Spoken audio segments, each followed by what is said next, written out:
আল্লাহ রাব্বুল আলামিনের শুকরিয়া আদায় করছি যে আজকে আমরা আমাদের প্রিয় রাসূল আকরাম সাল্লাল্লাহু আলাইহি ওয়াসাল্লামের সিরাত নিয়ে কিছু কথা বলার জন্য এখানে বসতে পেরেছি। এটা আমাদের জন্য অত্যন্ত সৌভাগ্যের এবং আমরা বিশ্বাস করি যে আল্লাহ রাব্বুল আলামিন যদি আমাদেরকে তৌফিক না দিতেন তাহলে এখানে বলা বা শোনা কোনো উদ্দেশ্যে আসা সম্ভব হতো না।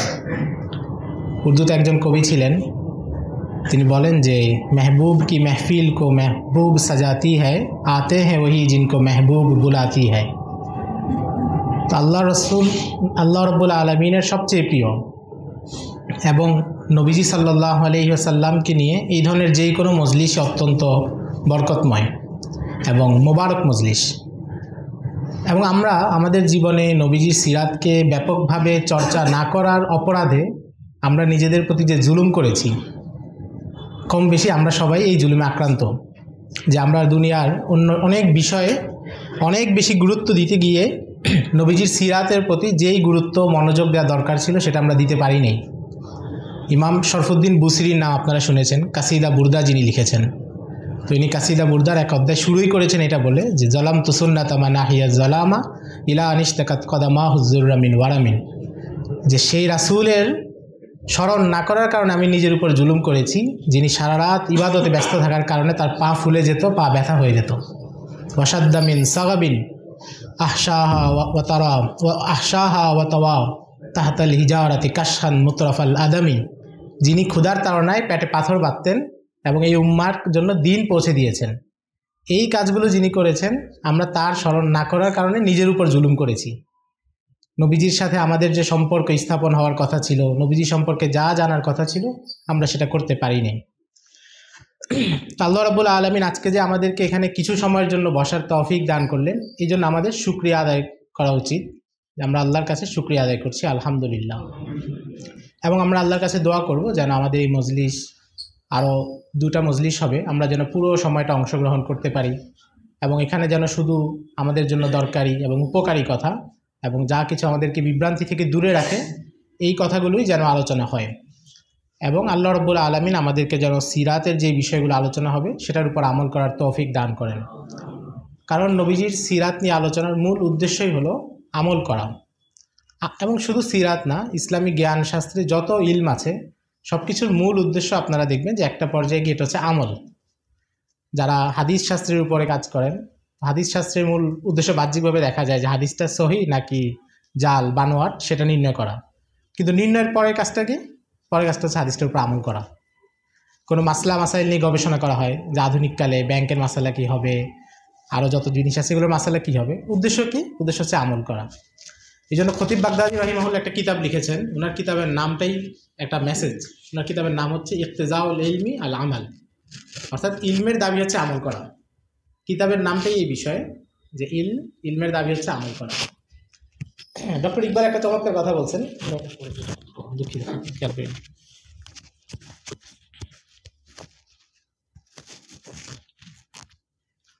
ডক্টর ইকবাল একটা চমৎকার কথা বলছেন, উনি বলেন যে মুস্তফা বরসা খেসরা কেদি হামাউস্ত আগার বাবু নারসিদি তামাম বুল হাবিস্ত, যে যদি রাসূল আকরাম সাল্লাল্লাহু আলাইহি ওয়াসাল্লামের জীবনী থেকে শিক্ষা নেওয়া না হয়, আমল করা না হয়, তাহলে এই দিনও আবুল আহাবের দিন হয়ে যাবে। মানে হাতে কিছু তথ্য থাকবে কিন্তু সেটা আমলে বা কার্যকারিতে আসবে না। তো এই জন্য আল্লাহ রাব্বুল আলামিন আমাদেরকে এই মজলিস থেকে উপকৃত হওয়ার তৌফিক দান করুক এবং আমলের তৌফিক দান করুক। আমরা মোটামুটি 3টা মজলিসে আপনারা শিরোনাম দেখেছেন যে রাসূল আকরাম সাল্লাল্লাহু আলাইহি সাল্লামের জীবনী সম্পর্কে কিছু কথা বলবো। আমরা হয়তো 6-7 ঘন্টা সময় পাবো পুরো সেশনে, কিন্তু আপনারা জানেন যে নবীজির সিরাত এত বিস্তৃত, এটা আসলে এত অল্প সময় কখনোই শেষ করা সম্ভব নয়। এবং যদি আরও বেশি সময়ও দেওয়া হয় তাও কেউ বলতে পারবে না যে হক আদায় করে তিনি বলতে পেরেছেন। আপনারা অনলাইনে দেখবেন অনেক আলেমের সিরাত বিষয়ক আলোচনা 100 ঘন্টা, 150 ঘন্টা, 200 ঘন্টা, আমি কালকে একজনে দেখলাম 250 ঘন্টা আলোচনা আছে। কিন্তু এরপর উনিও দাবি করতে পারবেন না যে সিরাতের আলোচনা শেষ হয়ে গেছে, বরং আরও বিশাল সমুদ্র এখনও বাকি আছে। কারণ নবীজি সম্পর্কে যত যাই বলুক, মানুষের কল্পনা যেখানেই যাক, একটা পর্যায়ে গিয়ে এটা মানুষের যোগ্যতা, মানুষের জানার পরিধি, বিশ্লেষণের ক্ষমতা, এটা এক্সট্রা পর্যায়ে গিয়ে থেমে যায়। কিন্তু নবীজির যে আখলাক, নবীজির যে ব্যক্তিত্ব, সেটা আরও উচ্চ স্তরে। কারণ আল্লাহ রাব্বুল আলামিন কি বলেছেন? ওয়া ইন্নাকা লাআলা খুলুকিন আযীম, যে আপনার আখলাক, আপনার চরিত্র সবকিছু উচ্চ আসনে, উচ্চ স্তরে পৌঁছে গিয়েছে। আল্লাহ রাব্বুল আলামিন যেটাকে উচ্চ স্তরে বলছেন, মানুষের পক্ষে কিভাবে সেটাকে স্পর্শ করা সম্ভব? এই জন্যই ইকবাল আজিমের নাম আপনারা শুনেছেন, আমাদের ঢাকা কলেজের একসময় পড়াতেন, পরে পাকিস্তান চলে গেছেন। তো ওনার একটা কবিতা আছে, উনি বলেন যে কাহা মে কাহা মধে জাতে গিরামি না সাদি না রুমি না কুদসি না জামি, আমি কোথায় আর আমি যার কথা বলছি তিনি কোথায়? আমি তো আমি, আমার কাছে তো রুমির ভাষা নাই, কিংবা পারস্যের কবি আব্দুর রহমান জামির সে আবেগ নাই, এগুলো কিছুই নাই, তাহলে তার কথা আমি কিভাবে বলবো? মানে আমাদের পক্ষে তার নবীজির প্রশংসা এটা যে করা সম্ভব না, এটাও একটা উপলব্ধির বিষয় যে আমরা কিছু বললেই যে আদায় করে ফেলেছি এমন না, বরং হক আদায় করে, পূর্ণ হক আদায় করে বলাটাই কঠিন। আমির খুসরো এক জায়গায় বলছেন যে হুসনি ইউসুফ দামে ঈসা ইয়াদে বাইজা দাড়ি আচে খুবা হামা দারান দেতু তানহা দাড়ি। আল্লাহ রাব্বুল আলামিন এক এক নবীকে এক একটা বৈশিষ্ট্য দিয়েছেন, এক এক গুণাবলী দিয়েছেন। আপনারা জানেন মুসা আলাইহিস সালামের এক ধরনের মুজিজা ছিল, ঈসা আলাইহিস সালামের আরেক ধরনের ছিল, কিন্তু আল্লাহ রাব্বুল আলামিন সবার যত ভালো দিকগুলো সেগুলো নবীজিকে একা একসাথে দিয়েছেন এবং এর চেয়ে আরও বেশি দিয়েছেন। ফলে অল্প সময়ের আলোচনা এগুলো পুরো আলোচনা আসলে সম্ভব না। কিন্তু আমাদের আলোচনার যে একটা মূল মাকসাদ সেটা হচ্ছে সিরাতকে পাঠ করার প্রতি আমরা যেন উৎসাহিত হই এবং কিছু বিষয় যেন আমাদের জানা থাকে এবং আমরা সামনে যেন আরও অগ্রসর হওয়ার সাহসটা পাই। ওই জায়গা থেকে এই ধরনের মজলিসগুলোর আয়োজন করা।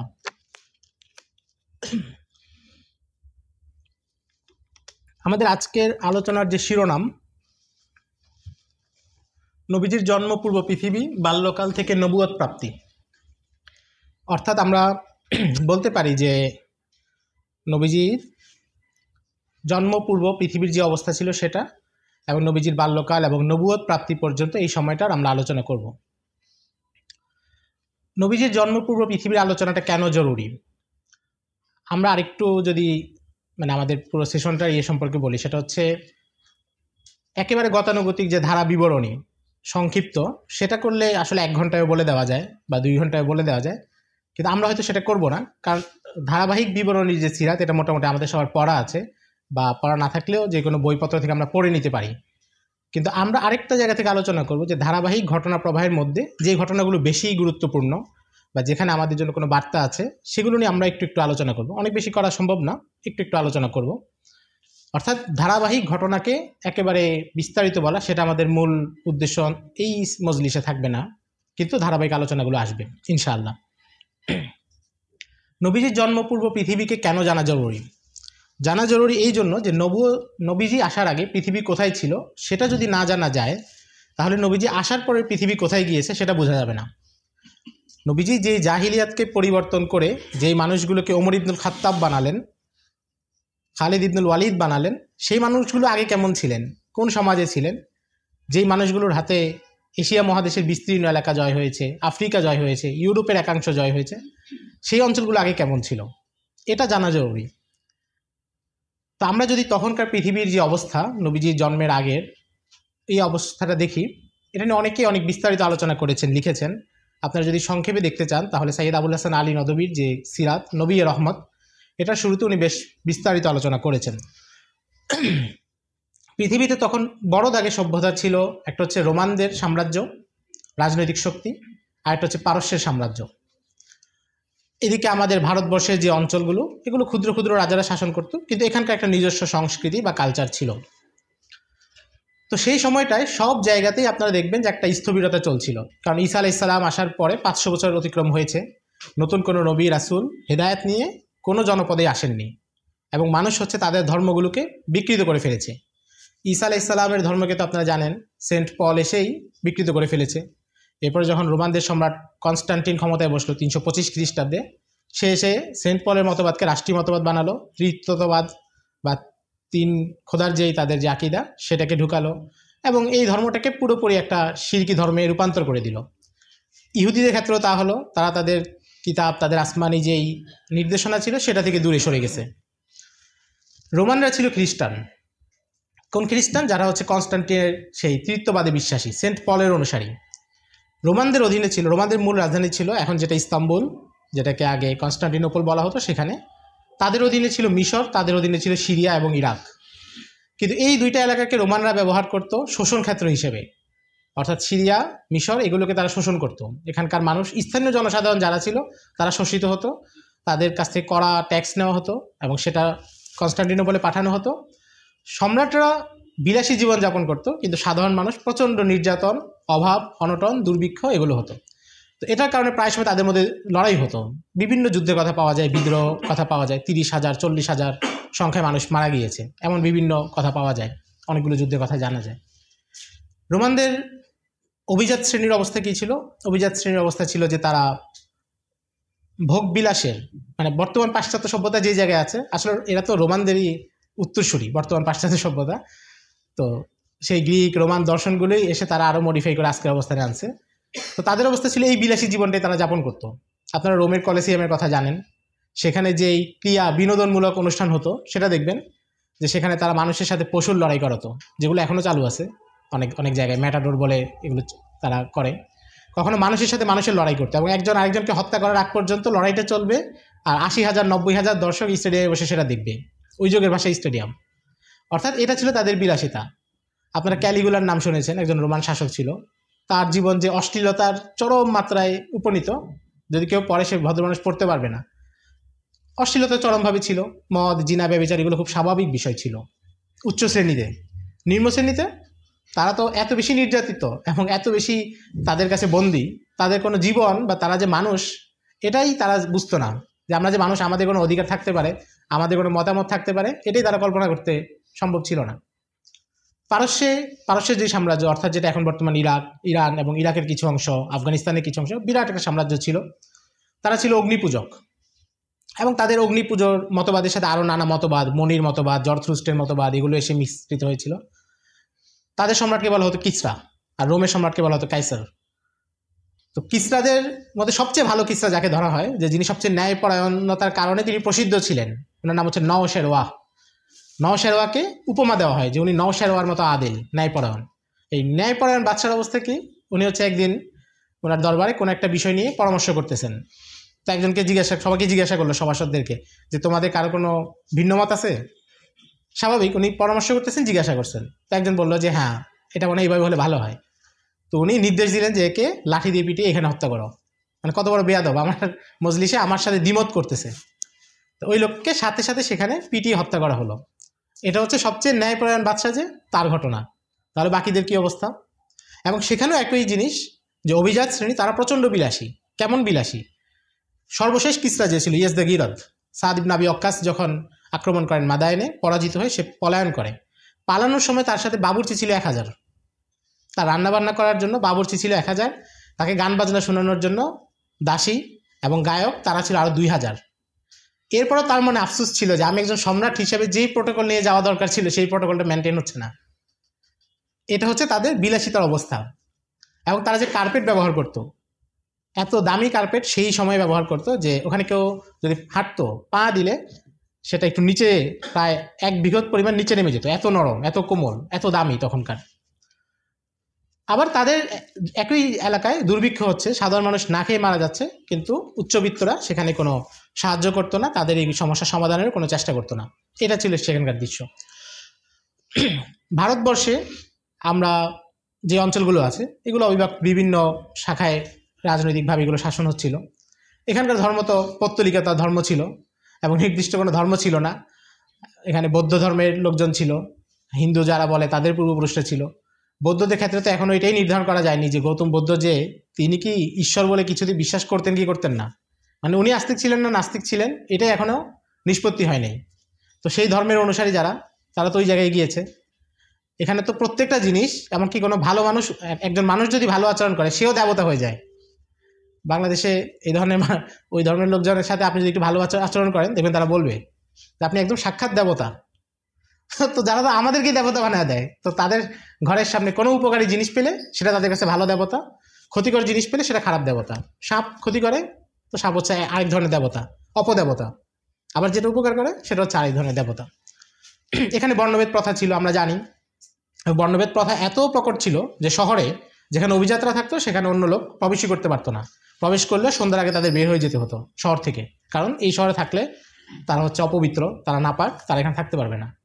কোনো উচ্চবিত্ত বা ব্রাহ্মণ তাকে যদি কোনো শূদ্র বা কেউ গিয়ে স্পর্শ করতো, তাহলে তাকে তো শাস্তি দেওয়া হতোই, যাকে স্পর্শ করছে সেও সমাজচ্যুত হতো, কারণ তার শরীরে নাপাক লেগে গেছে। এগুলো আপনারা পড়লে আপনারা জানেন এবং দেখবেন যে এখানে কি অবস্থাটা ছিল। এই ছিল সার্বিক সব জায়গার অবস্থা পুরো বিশ্বের, কারণ এগুলি ছিল বড় বড় কেন্দ্র তখনকার সভ্যতা, সমাজ, সংস্কৃতি বিকাশের। অপরদিকে আরবের কি অবস্থা ছিল, আর এবং পুরো পৃথিবীর অবস্থা আসলে কি ছিল, এটা একটা হাদিস থেকে আমরা আরো সহজে বুঝতে পারি। সহিহ মুসলিম এসেছে হাদিসটা, নবীজি সাল্লাল্লাহু আলাইহি সাল্লাম বলেন, ইন্নাল্লাহ নাযারা ইলা আহলিল আরদ, যে আল্লাহ প্রথমে জমিনে পৃথিবীবাসীর দিকে দৃষ্টি করলেন। ফামাকাতাহুম আরাবাহুম ওয়া আজামাহুম জামিয়া, আরব আজম কোথাও কেউই আল্লাহর পছন্দ হলো না। অর্থাৎ আল্লাহ রাব্বুল আলামিন যখন দৃষ্টি দিলেন, আল্লাহ রাব্বুল আলামিন পছন্দ করতে পারেন এমন কাউকেই সেখানে পাওয়া গেল না। ইল্লা বাকায়া মিন আহলিল কিতাব, হ্যাঁ আহলি কিতাবদের মধ্যে অল্প কিছু মানুষ তখনও ছিল, তাদেরকে পছন্দ হলো। অর্থাৎ এই যে বিশাল পৃথিবী, এতগুলো সাম্রাজ্য সেখানে ছিল, পুরোটাই অন্ধকার ছিল, শুধু অল্প কিছু জায়গায় আলো জ্বলছিল, যারা ছিলেন আহলি কিতাব, অর্থাৎ আসমানি গ্রন্থগুলোর শিক্ষাকে পুরোপুরি বিকৃত হতে দেন নাই। এই জন্য আপনারা দেখবেন মক্কায় যে জাহিলিয়াতের সমাজ ছিল, যেখানে মূর্তি পূজা চলছিল, অশ্লীলতা চলছিল, সবগুলি চলছিল, সেখানে অল্প কিছু মানুষ তারা তাওহীদ ধরে রেখেছিলেন। এবং এটা নবীজি আসার আগে। একজনের নাম জানা যায়, ওনার নাম হচ্ছে কুস বিন সায়েদা। কুস বিন সায়েদা উনি হচ্ছে মূর্তি পূজা করতেন না এবং মানুষকে নিষেধ করতেন। নবীজি যখন ছোট ছিলেন তখন তিনি কুস বিন সাইদাকে দেখেছেন যে সে হচ্ছে কাবার ঘরের সামনে দাঁড়িয়ে মানুষদেরকে বলতেছে তোমরা মূর্তি পূজা করো না। বহু বছর পরে নবীজি যখন নবী হন তখন তিনি কুস বিন সাইদার গোত্রের কাছে খবর পাঠান যে সে কি জীবিত আছে কিনা। তারা বললো যে না, উনি আরো কয়েক বছর আগে মারা গিয়েছেন। তখন নবীজি বলছেন হ্যাঁ আমি তাকে কাবার চত্বরে কথা বলতে দেখেছি। আরেকজন ছিল ওবায়দুল্লাহ বিন জাহাস, উনিও একত্ববাদী ছিলেন এবং মূর্তি পূজা করতেন না, সমাজের এই পাপাচার কিছুতেই জড়াতেন না। দুর্ভাগ্যজনকভাবে উনি নবীজি আসার পর ইসলাম গ্রহণ করেছেন এবং উম্মে সালামা রাদিয়াল্লাহু তাআলা আনহাকে বিবাহ করেছেন। এরপর আবিসিনিয়াতে হিজরত করেছেন, সেখানে গিয়ে মুরতাদ হয়ে গেছেন, খ্রিস্টান হয়ে গেছেন। উম্মে সালামা ওনাকে তালাক দিয়ে চলে এসেছেন, পরে নবীজির সাথে উম্মে সালামা রাদিয়াল্লাহু তাআলা আনহার বিবাহ হয়েছে। তো এখান থেকে আমরা এটাও বুঝতে পারি যে হেদায়াত এটা আসলে আল্লাহ রাব্বুল আলামিনের হাতে। আল্লাহ রাব্বুল আলামিন কখন কাকে দান করেন। দেখুন জাহিলিয়াতের সমাজে যেই লোকের আকীদা সহি ছিল, বিশুদ্ধ ছিল, ইসলাম আসার পর ইসলাম গ্রহণ করেছেন, কিন্তু আবিসিনিয়া গিয়ে তিনি মুরতাদ হয়ে গিয়েছেন। আল্লাহ হেফাজত করুক সবাইকে। আরেকজন ছিলেন আমর বিন জায়েদ বিন আমর। জায়েদ বিন আমর আরবের সমাজে তিনিও একত্ববাদ প্রচার করতেন, মূর্তি পূজা নিষেধ করতেন। আপনারা জানেন যে আরবের লোকজন জীবন্ত কন্যা সন্তানকে জীবিত কবর দিত। কন্যা সন্তান হলে তারা মনে করতো যেটাতে আমার কোনো লাভ নাই, আমার ছেলে হলে পেশি শক্তি বাড়বে, আমার গ্যাং বানাতে সুবিধা হবে, কন্যা সন্তান দিয়ে লাভ কি, জীবিত কবর দিত। তো জায়েদ বিন আমর উনি গিয়ে বলতেন যে তোমার কন্যা সন্তানদেরকে আমাকে দিয়ে দাও, আমি পালবো এদেরকে। অর্থাৎ এই প্রথার বিরুদ্ধে রুখে দাঁড়াতেন এবং তাদের যত পাপাচারী যত কাজ আছে সবগুলোর বিরুদ্ধে তিনি কথা বলতেন। নবীজির বয়স যখন ৩৫ বছর তখন তিনি ইন্তেকাল করেন। ওনার ছেলে ছিলেন সাঈদ ইবনে জায়েদ, যিনি আশারায়ে মুবাশশারার একজন ছেলে সাহাবী ছিলেন। তো ইসলাম গ্রহণ করার পরে তিনি নবীজিকে জিজ্ঞাসা করেছেন যে আমার বাবার কি হবে, আপনি যে কথাগুলো বলেন আমার বাবা তো এই ধরনের কথাই বলতেন, এই ধরনের আকীদা বিশ্বাসী প্রচার করতেন। তখন নবীজি সাল্লাল্লাহু আলাইহি সাল্লাম বলেছেন ইহশার যাকা উম্মাতুন ওয়াহদা, যে তাকে কিয়ামতের দিন এক উম্মত হিসেবে উঠানো হবে, একাই এক উম্মত হিসেবে উঠবে। বাইনি ওয়া বাইনা ঈসা ইবনে মারইয়াম, আমি এবং ঈসা আলাইহিস সালাম এই দুইজনের মাঝখানে সে এক উম্মত হিসেবে উঠবে কিয়ামতের দিন, এবং আমি তাকে জান্নাতে দেখেছি। তো এটা হচ্ছে তখনকার যে পরিস্থিতি বললাম, যে সারা পৃথিবীতে সর্বত্র জাহিলিয়াত ছিল, কিন্তু এই ধরনের কিছু মানুষ বিচ্ছিন্নভাবে, যারা সমাজ থেকে বিচ্ছিন্ন ছিলেন, পুরো সমাজ তাদের কথায় চলছিল না, তারা একাকীভাবে এই একত্ববাদ, এই তাওহীদের শিক্ষা এগুলোকে লালন করতেন, যেটা ইব্রাহিম আলাইহিস সালাম যে ধর্ম নিয়ে এসেছিলেন সেই আসমানি ধর্মটা তারা পালন করার চেষ্টা করতেন। কিন্তু আরবের সামগ্রিক পরিস্থিতি কী ছিল? আরবের সামগ্রিক পরিস্থিতি ছিল আমরা জানি যে সেখানে কন্যা সন্তানকে জীবিত পুঁতে দেওয়া হতো এবং নারীদের কোনো অধিকার ছিল না। এখানে একটা বোঝার বিষয় আছে, নারীদের অধিকার ছিল না বলতে দুর্বল নারীদের, সমাজের অভিজাত যারা, তাদের জীবন কিন্তু ভিন্ন ছিল। মানে আপনি মক্কার কুরাইশে সব নারীদেরকে একইভাবে নির্যাতন করা হতো এমন না। অভিজাত পরিবারের মানুষের ঠিকই ছিল, কিন্তু যারা একটু নিচু স্তরে তারা তাদের নারীদেরকে সমাজে কোনো অধিকার দেওয়া হতো না। এবং সেখানে বিবাহের পদ্ধতিও ছিল চরম অশ্লীল। উম্মুল মুমিনিন আয়েশা রাদিয়াল্লাহু তাআলা আনহা থেকে সহিহ বুখারীতে আছে, উনি কয়েক ধরনের বিবাহের কথা বলেছেন যে জাহিলি সমাজে কেমন বিবাহ চালু ছিল। এর মধ্যে একটা বিবাহ ছিল এমন, নিম্নস্তরের মানুষ, আপনারা জানেন যে ইবনে খালদুন বলেছেন আল মাগলুবু মৌলাউন আবাদান বিল ইক্তিদাই বিল গালিব, যে যারা পরাজিত হয় তারা যারা বিজিত হয় তাদেরকে অনুসরণ করে, বা যে গরিব থাকে সে হচ্ছে ধনীকে অনুসরণ করে। যদিও সে ওই পর্যন্ত যাইতে পারবে না, কিন্তু সে মনে মনে ওই ফ্যাশনটাই নকল করতে চায়। ধনী হয়তো তার মাসে ইনকাম 10 লাখ টাকা, সে একটা আইফোন কিনতে পারে। গরিবের মাসে ইনকাম 50,000 টাকা, সে ঋণ করে হলে একটা আইফোন কিনবে, কারণ সে ওই জায়গাটায় যেতে চায়। তো আরবে এটা ছিল কি, যারা নিম্নবিত্ত পরিবার তারা চিন্তা করতো, স্বামীরা চিন্তা করতো যে আমার সন্তানটা যদি অমুক লোকের মতো হয়, যে অভিজাত, সুঠামদেহী, সুন্দর, তো ওই লোকের কাছে নিজের স্ত্রীদেরকে পাঠিয়ে দিত এবং স্ত্রী মিলামিশা করতো এবং গর্ভপাত হওয়ার আগ পর্যন্ত, মানে প্রসব করার আগ পর্যন্ত আর নিজে সেই স্ত্রীর কাছে যেত না। অর্থাৎ অভিজাত লোকদের কাছ থেকে তারা সন্তান নেওয়ার জন্য নিজের স্ত্রীকে পাঠিয়ে দিত। এটা ছিল তাদের কাছে একটা বিবাহের পদ্ধতি, উম্মুল মুমিনিন বলছেন। আরেকটা ছিল যে কোনো মহিলার সাথে 8-10 জন বা যে কেউ মেলামেশা করতো, এরপর সন্তান জন্ম হলে কোনো জ্যোতিষীকে আনা হতো, জ্যোতিষী এনে সবার চেহারা মিলাতো, মানে এখনকার ভাষায় ডিএনএ টেস্ট বলতে পারি। তো চেহারা মিলে, যার চেহারার সাথে বেশি মিলে তার সাথে যে ঠিক আছে তোমার স্বামী বা তোমার স্ত্রী, এই ধরনের এইভাবে করে দিত। অল্প কিছু মানুষ বিবাহের আসমানি ইব্রাহিম আলাইহিস সালামের যে ধর্ম, সেটার বিকৃত রূপ বা যতটুকু তাদের কাছে ছিল সেই অনুসারে বিবাহ করত। এরকম আরও অনেকগুলো পদ্ধতি ছিল, সবগুলোই চরম অশ্লীল, অল্প দুই একটা বাদে। এটা ছিল তাদের সমাজে একটা অবস্থা। তাদের সমাজে মূর্তি পূজা প্রচণ্ডভাবে ছিল। আরবে কিন্তু মূর্তি পূজা ছিল না, কারণ আরবে আসলে বসতিটা স্থাপন হয়েছে কি আপনারা জানেন যে ইব্রাহিম আলাইহিস সালাম যখন ইসমাইল আলাইহিস সালাম এবং তার মাকে এখানে রেখে গিয়েছেন, তখন সেখানে বসতি স্থাপন হয় এবং এরপরে বনো জুরহাম একটা গোত্র ছিল, জুরহামরা এখানে আসে, জুরহুমে ইসমাইল আলাইহিস সালাম বিবাহ করেন, সেই পরিবারটা এখানে থাকে। তো সেটা তো নবীদের বংশধর এবং তারা ইসলামের উপরই ছিল। আরবে মূর্তি পূজা আসে 300 খ্রিস্টাব্দের পরে, অর্থাৎ নবীজির জন্মের আমরা বলতে পারি 250 বছর আগে। আমর ইবনে লুহাই নামে এক লোক মক্কা থেকে গেছে সিরিয়ায়। তো সিরিয়ায় গিয়ে আমালিকা একটা সম্প্রদায় ছিল, জাতি ছিল, তাদেরকে দেখলো যে তারা মূর্তি পূজা করতেছে। তো তার কাছে মনে হলো আরে এদের তো একটা সুন্দর ব্যবস্থা, এদের কাছে মূর্তি টূর্তি আছে এবং মূর্তির মাধ্যমে তারা সরাসরি পূজা বলতে মূর্তিকে তারা খোদা মনে করে না, এবং এটা মক্কার কুরাইশরাও মনে করতো না। তারা মনে করতো আল্লাহ আরেক জিনিস আর মূর্তি হচ্ছে মাধ্যম। অর্থাৎ আমরা এত পাপাচার, এত পাপী, মানে তাদের আবার পাপবোধ এত বেশি ছিল। আপনারা জানেন যে তারা বাইতুল্লাহ তাওয়াফ করতে উলঙ্গ হয়, কারণ আমরা এত পাপী, আমাদের কাপড় চোপড় না পাক, আমরা কাপড় চোপড় পরে বাইতুল্লাহ তাওয়াফ করতে পারবো না। তো এখানে তারা এই চিন্তা করলো যে আমরা এত বেশি পাপাচারী, সরাসরি আল্লাহকে বললে তো আল্লাহ শুনবে না, মূর্তির মাধ্যমে বলি। তো আমর ইবনে লুহাই ওখান থেকে তাদেরকে বললো যে আমাকে একটা মূর্তি দাও, এটা তো একটা ভালো জিনিস যেটার মাধ্যমে আমরা প্রভুর সাথে কথা বলতে পারবো। একটা মূর্তি সে নিয়ে আসছে। এরপরে দেখা দেখি আরও মূর্তির জন্ম হলো, এবার প্রত্যেক গোত্র একটা করে বানাচ্ছে, কারণ যে কোনো বিদআত বা শিরক এটা যখন শুরু হয় একটা জায়গা থেকে শুরু হয়, এরপর এটা আরও ছড়ায়, মানুষ এটা নিয়ে আরও গবেষণা করে, আরও নতুন বেদাতের জন্ম দেয়। দেখবেন একটা বেদাত যেখানে জায়গা পেয়ে যায় সেখানে আরও বেদাত মানুষ এটা নিয়ে চিন্তা করতে করতে আরও নতুন করে তৈরি করেন। তো আমর ইবনে লুহাই আরবে মূর্তি পূজার উদ্ভাবক, এবং নবীজি বলেছেন যে আমর ইবনে লুহাইকে নবীজি দেখেছেন যে জাহান্নামে তার পেটের নাড়ি ভুড়ি বের হয়ে যাচ্ছে এবং এটা ছেঁচড়ে সে চলতেছে, কারণ এই যে সে এত বড় একটা বিদাত এবং কুফুরি শিরকি কাজ চালু করেছে, পেছনে যারা এই কাজ করবে সবার একটা পাপের পাপের ভার তার কাঁধেও আসবে। তো এই হলো তখন মূর্তি পূজা। এবং মূর্তি অবস্থা কী ছিল, পুরো কাবা ঘরে আপনারা জানেন যে 360টা মূর্তি ছিল। এর বাইরে প্রত্যেক গোত্রের নিজস্ব মূর্তি ছিল, প্রত্যেক মূর্তির উপাসনা পদ্ধতি ভিন্ন ভিন্ন ছিল, প্রত্যেকে সেই মূর্তিগুলোকে নিজের মতো পূজা করত। মিশরের একজন ইতিহাস লেখক আছেন মোহাম্মদ ইলহামি, উনি একটা সুন্দর কথা বলছেন। উনি বলেন যে আরবের যেই জাহিলিয়াতের যে সমাজ, এটা ছিল একটা সেকুলার সমাজ, কারণ সেখানে নির্দিষ্ট কোনো ধর্ম অনুসারে পুরো সমাজ পরিচালিত হতো না।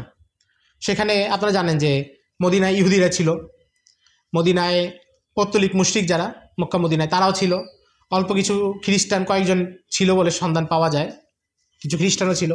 আবার মুশরিকরা যারা ছিল তাদেরও এক একটা কোনো আকিদা ছিল না, এক এক গোত্র এক এক মূর্তির পূজা করতো, এক এক গোত্রের উপাসনা পদ্ধতি এক এক রকম ছিল।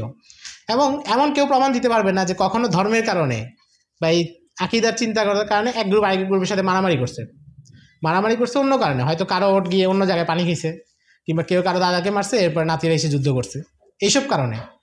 তো তাহলে একটা সেকুলার সমাজ তো এইটাই, যে প্রত্যেকে তার ধর্ম নিয়ে থাকবে, কেউ কাউকে কোনো ঝামেলা করবে না, এমন না।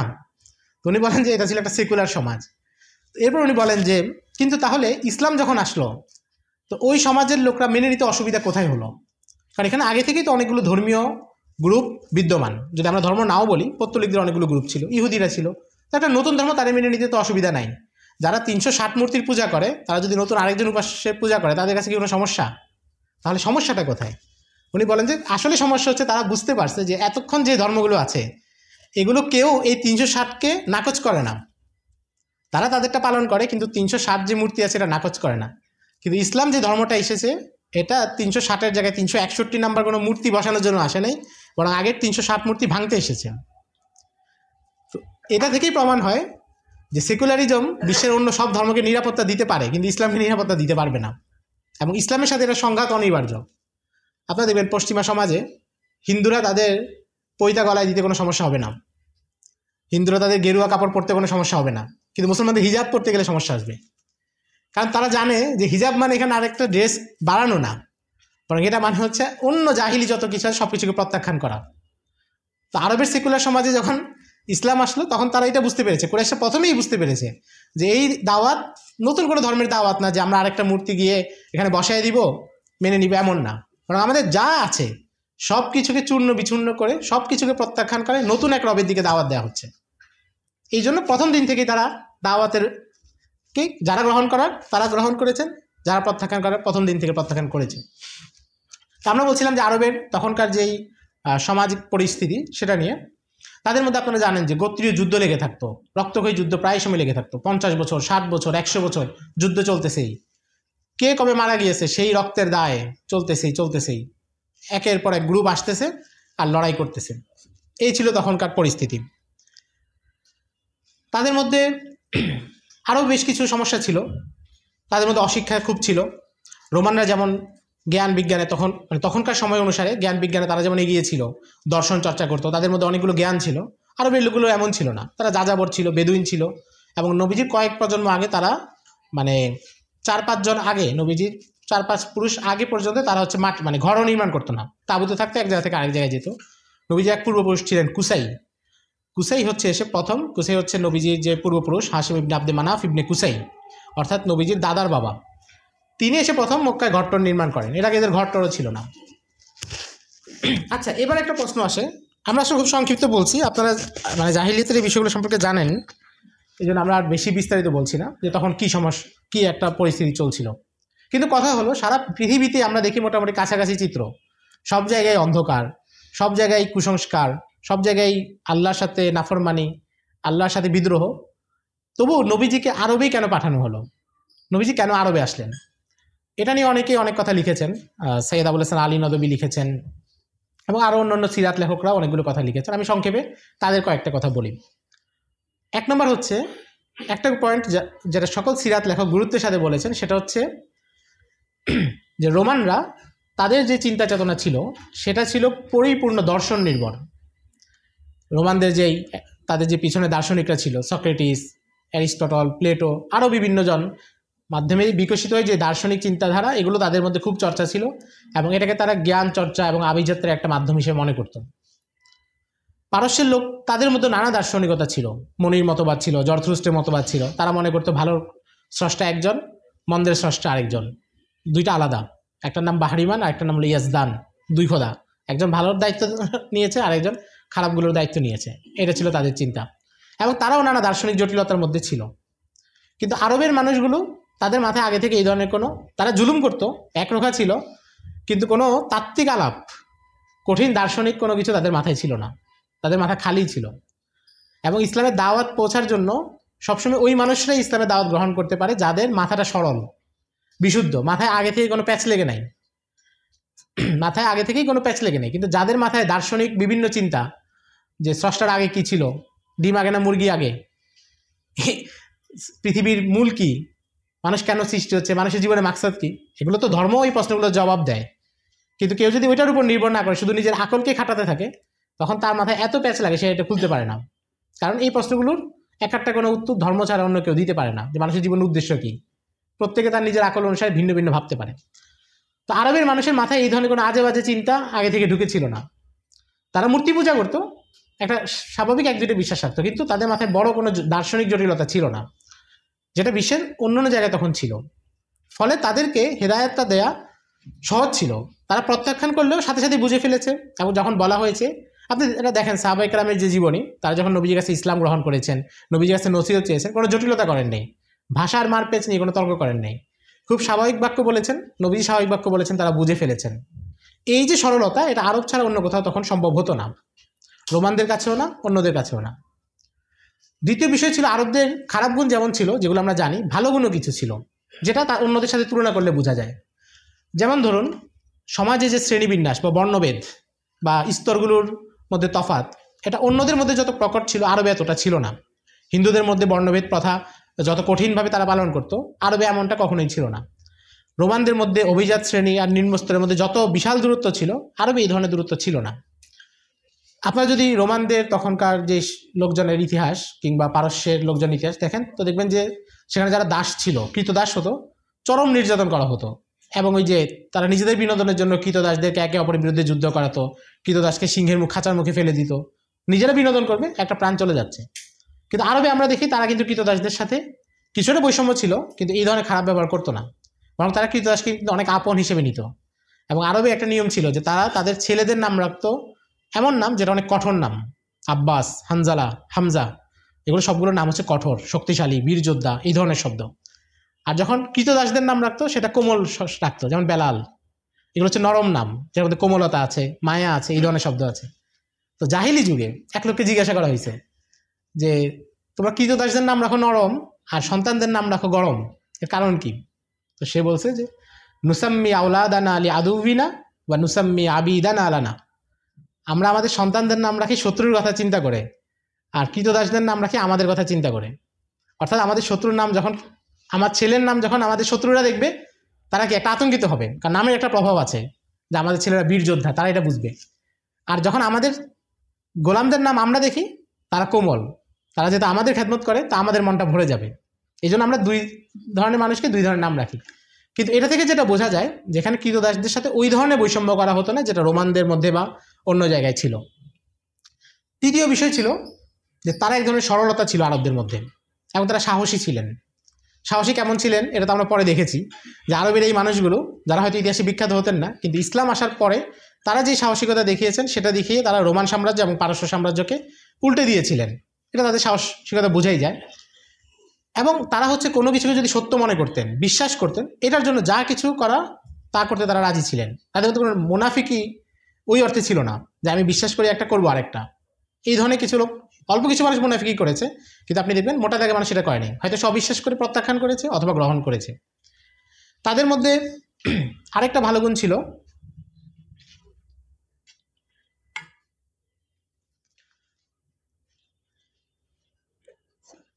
তাদের মধ্যে আরেকটা ভালো গুণ, এবং যেটা বলতে পারি যে সবচেয়ে ভালো গুণ, সেটা হচ্ছে এই অঞ্চলটা কখনো একক কোনো পরাশক্তির অধীনে ছিল না।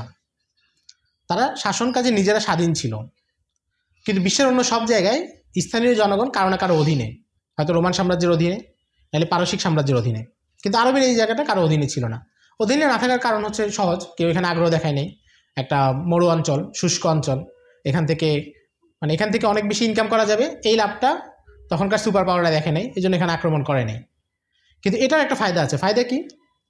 যে মানুষ যখন কারো অধীনে থাকে তখন সে এক প্রকার মনস্তাত্ত্বিক, মনের জগতে এক প্রকার দাসত্ব গ্রহণ করে, এবং তার পক্ষে চাইলে অনেক কিছু করা সম্ভব হয় না। তার এই মানসিক যে ট্রমা, ওই ট্রমা থেকে সে বেরোতে পারে না। আলজেরিয়া একজন বড় মুজাহিদ ছিলেন এবং বিপ্লবী ছিলেন, আপনার নাম জানেন, বশির ইব্রাহিমি। আমাদের শাইখুল হিন্দ এবং মাওলানা হুসাইন আহমদ মাদানির কাছে উনি হাদিস পড়েছেন আরবে এসে। আলজেরিয়ার মানুষ, উনি এক জায়গায় লিখছেন যে কোনো জাহেল, মূর্খ মানুষ, তাকে জ্ঞানী বানানো যায়, যে অলস তাকে কর্মঠ বানানো যায়, যে রাগী মানুষ তাকে এসে ঠান্ডা করা যায়, নম্র বানানো যায়। কিন্তু যে কারো কাছে লাঞ্ছিত হয়েছে এবং অপদস্থ হয়েছে এবং এটাকে মেনে নিয়েছে, তাকে চেঞ্জ করা যায় না। অর্থাৎ যে লাঞ্ছিত হয়েছে এবং লাঞ্ছনার উপরে সন্তুষ্ট, এটাকে আর চেঞ্জ করা যায় না। বনী ইসরায়েলের ব্যাপারটা যদি আমরা দেখি, বনী ইসরায়েলের অবস্থাটা কী ছিল? ফেরাউন তাদের সন্তানদের হত্যা করছিল মুসা আলাইহিস সালাম আসার আগে, এবং তারা কিন্তু এই লাঞ্ছনার মধ্যে অভ্যস্ত ছিল যে সন্তান হবে, ফেরাউন হাতে নিহত হবে। তারা এটার মোকাবেলা করা, এটার বিরুদ্ধে কোনো বিদ্রোহ করা, এগুলো করতে তারা রাজি ছিল না। এটা স্বাভাবিক বিষয় যে আমাদের সন্তান হবে, ফেরাউনের লোক এসে মেরে যাবে। আল্লাহ তখন তাদেরকে কি করলেন? মুসা আলাইহিস সালামকে পাঠালেন, যিনি একজন শক্তিশালী পয়গম্বর। বাহ্যিকভাবে কি হওয়া উচিত ছিল? যে তারা সবাই হচ্ছে মুসা আলাইহিস সালামের হাত শক্তিশালী করবে এবং ফেরাউনের মোকাবেলায় রুখে দাঁড়াবে। এতদিন তারা যে এই জিনিসটা করতে পারে নাই, সেটা এখন একজন নবী এসেছেন যার পাশে তারা একত্রিত হতে পারে এবং লড়াই করতে পারে। কিন্তু তারা কি করলো?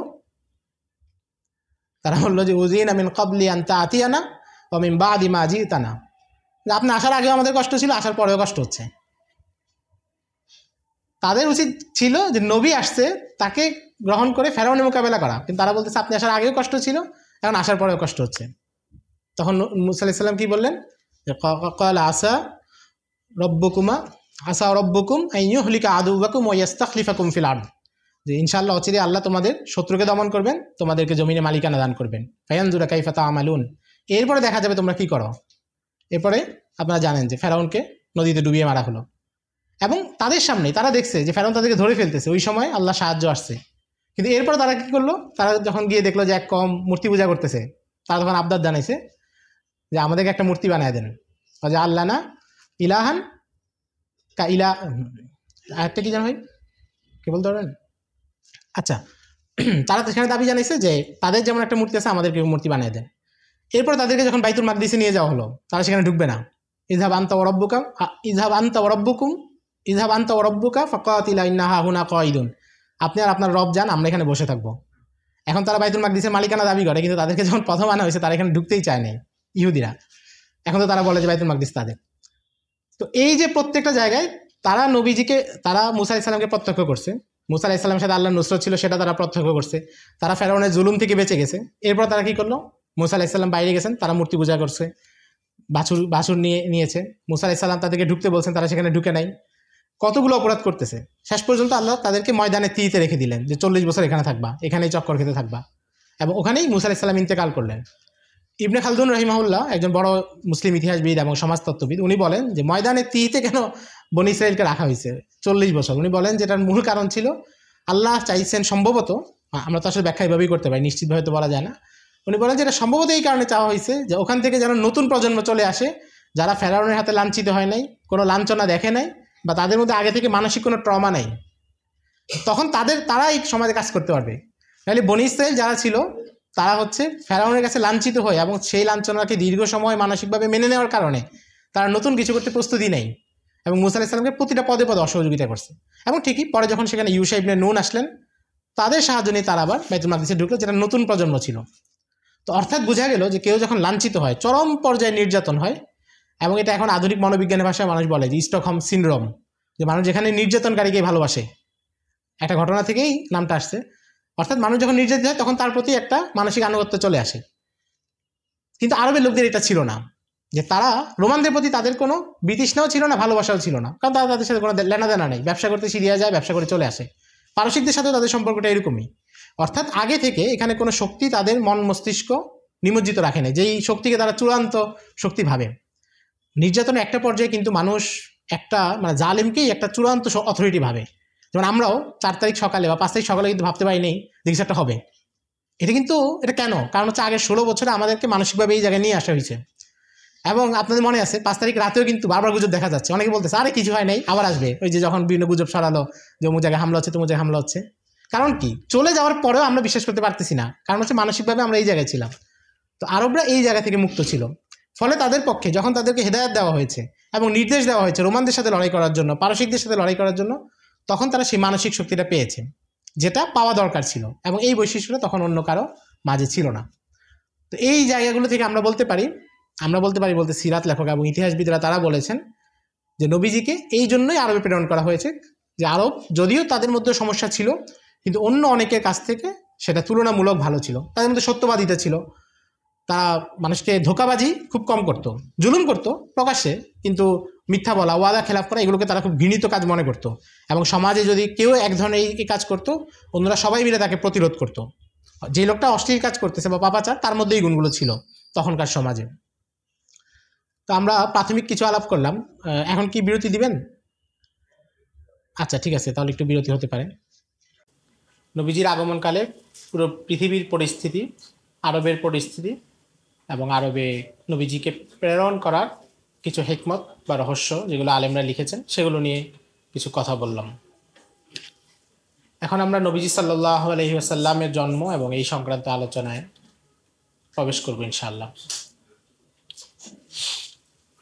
রাসূল আকরাম সাল্লাল্লাহু আলাইহি ওয়াসাল্লামের সিরাতে অনেকগুলো গুরুত্বপূর্ণ দিক আছে যেটা আমরা সাধারণত খেয়াল করি না।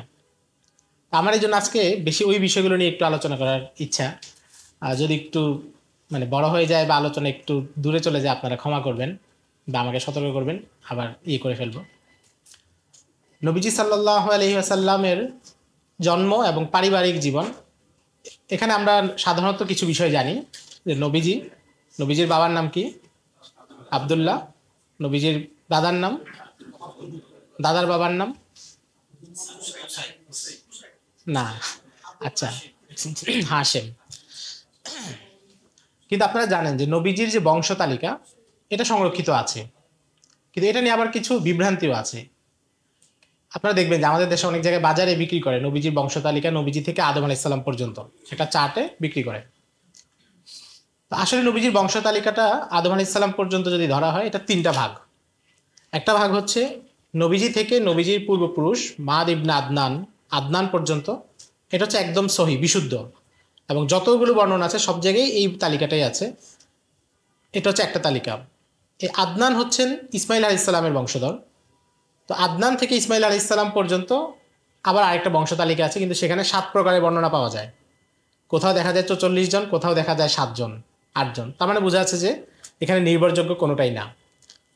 আবার ইসমাইল আলাইহিস সালাম থেকে আদম আলাইহিস সালাম পর্যন্ত যে বর্ণনা, সেটা শুধু তাওরাতে পাওয়া যায়, আর কোথাও পাওয়া যায় না।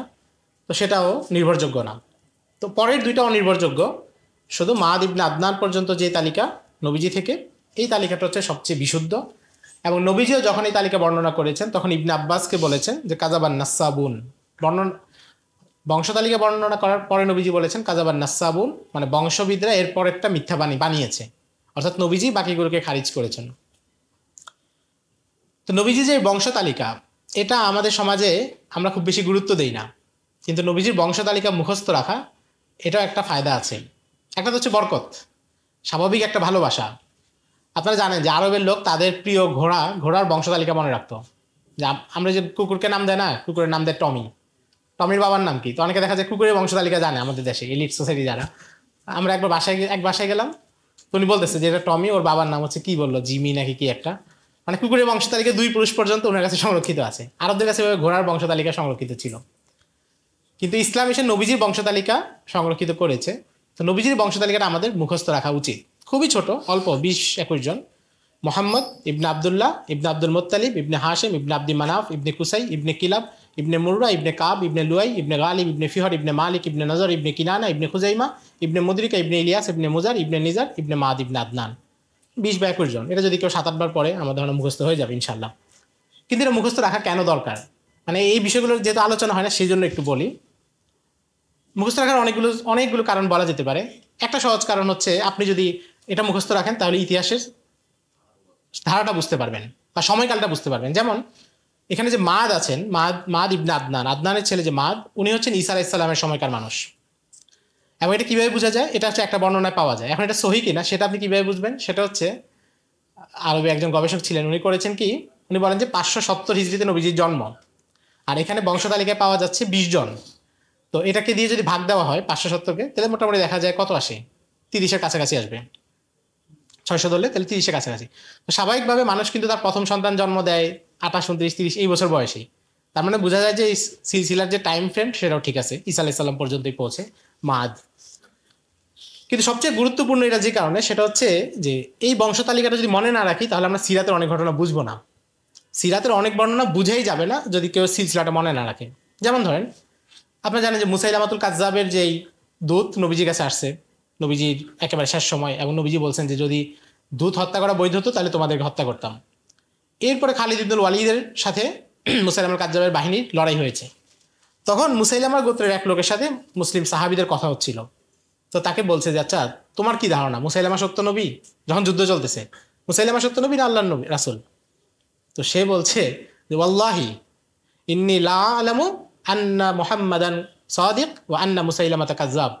যে আল্লাহর কসম, আমি নিশ্চিতভাবেই জানি মুহাম্মদ সত্যবাদী, মুসাইলামা মিথ্যুক। অথচ সে মুসাইলামার পক্ষে লড়াই করছে। কারণ কি? এরপর সে বলতেছে ওয়ালাকিন্না কাযযাবা রবিয়া আহাব্বু ইলাইনা মিন সাদিকি মুজার। কিন্তু রবি আর মিথ্যাবাদীর চাইতে মুজারের সত্যবাদীর চাইতে রবি আর মিথ্যাবাদী আমাদের কাছে প্রিয়।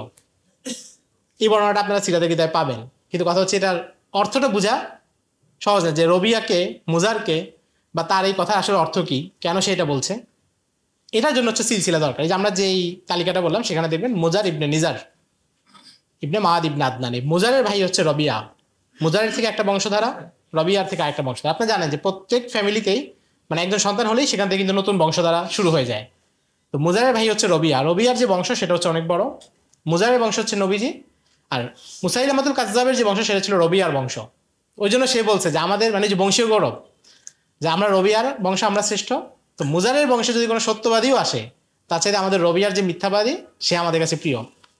তাহলে আপনি এটা দ্বারা এটাও বুঝবেন যে আরবের লোকদের কাছে গোত্রপ্রেম কতটা গুরুত্বপূর্ণ ছিল। এটা বোঝা যায় কিনা যে তারা গোত্রপ্রেম কতটাই তাদের কাছে ছিল যে সত্য জানার পরেও গ্রহণ করেনি। এবারে বিপরীত জায়গা দেখি, মদিনায় যারা ছিলেন তারা ছিলেন আউস খাজরাজ, যারা ছিলেন তারা ছিলেন কাহতানি। আরবে বড় দুইটা বংশ, একটা হচ্ছে আদনানি, একটা হচ্ছে কাহতানি। কাহতান হচ্ছেন ইব্রাহিম আলাইহিস সালামের আগের মানুষ, তার বংশধর হচ্ছে কাহতানি, মদিনার লোকেরা। আদনান হচ্ছেন ইসমাইল আলাইহিস সালামের বংশধর, তারা হচ্ছে মক্কার মানুষরা। তার মানে এখানেও দুইটা বংশ, একটা হচ্ছে কাহতানি যেটা অনেক আগের এবং মোটামুটি ধারণা করা ৩,৫০০ বছর আগের মানুষ কাহতান, আর আদনান তো হচ্ছে নবীজি ৫০০ বছর আগের মানুষ বলা যাবে, ৫০০ ৫৫০। আনসাররা হচ্ছে কাহতানি, মক্কার মুহাজির যারা তারা হচ্ছে আদনানি।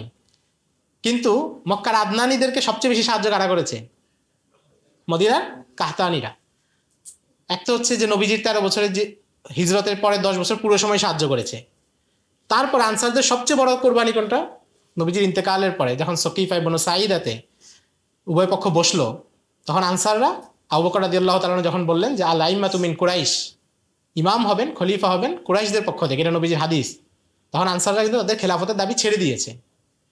তো এটা থেকে বোঝা যায় যে আনসাররা তারা কত বড় কোরবানি করেছেন।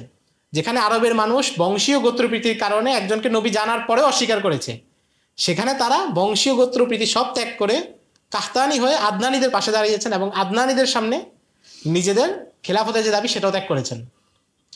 আনসারদের কোরবানির লেভেলটা, অর্থাৎ তারা যে পরিবেশে বড় হয়েছেন সেখানে এটা মানে অবিশ্বাস্য। যেখানে নবী গ্রহণ করতে পারতেছে না সেখানে তারা এতগুলো দাবি ছেড়ে দিয়েছেন। এখন আপনারা বলেন যদি আদনানি আর কাহতানিদের এই সিলসিলা না বোঝা যায়, তাহলে কি আনসারীদের কোরবানির এই গভীরতাটা বোঝা যাবে? এটা বোঝা যাবে না।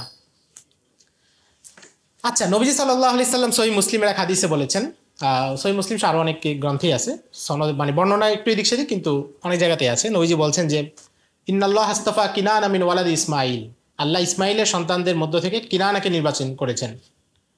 ওয়াস্তাফা কুরাইশাম মিন কিনানা ওয়াস্তাফা মিন কুরাইশিন বানি হাশিম ওয়াস্তাফানি রব্বি মিন বানি হাশিম, যে আল্লাহ ইসমাইলের সন্তানদের থেকে কিনানাকে নির্বাচিত করেছেন, কিনানার সন্তানদের থেকে কুরাইশকে নির্বাচিত করেছেন, কুরাইশদের থেকে বনু হাশিমকে নির্বাচিত করেছেন, বনু হাশিম থেকে আল্লাহ আমাকে নির্বাচিত করেছেন। অর্থাৎ কয়েক ধাপে পরিশুদ্ধ হওয়া জিনিস। এক নম্বর হচ্ছে পৃথিবীর সবচেয়ে দামি বংশ হচ্ছে ইব্রাহিম আলাইহিস সালামের বংশ, পৃথিবীর সবচেয়ে দামি বংশ, সেই বংশের সবচেয়ে বিশুদ্ধ ধারা ইসমাইল আলাইহিস সালামের।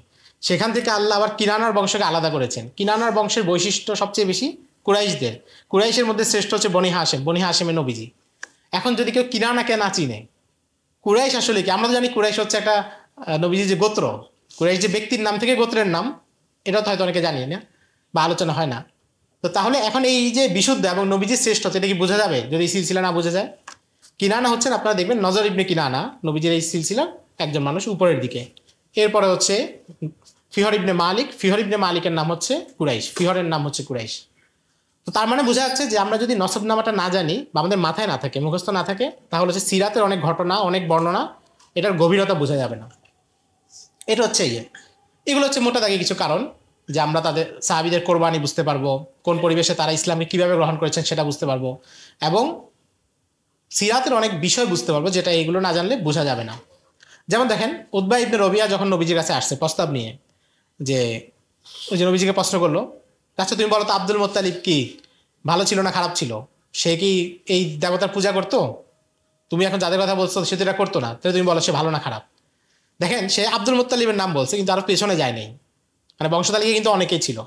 কারণ উতবা ইবনে রবিয়ার যে বংশ সেটা হচ্ছে আব্দুল মুত্তালিবের ভাই, আব্দুল মুত্তালিব বাবা হচ্ছে হাশেম, হাশেমের ভাই ছিল আব্দে শামস, আব্দে শামসের বংশ হচ্ছে বনু উমাইয়া, যেখানে উতবা ইবনে রবিয়ারা।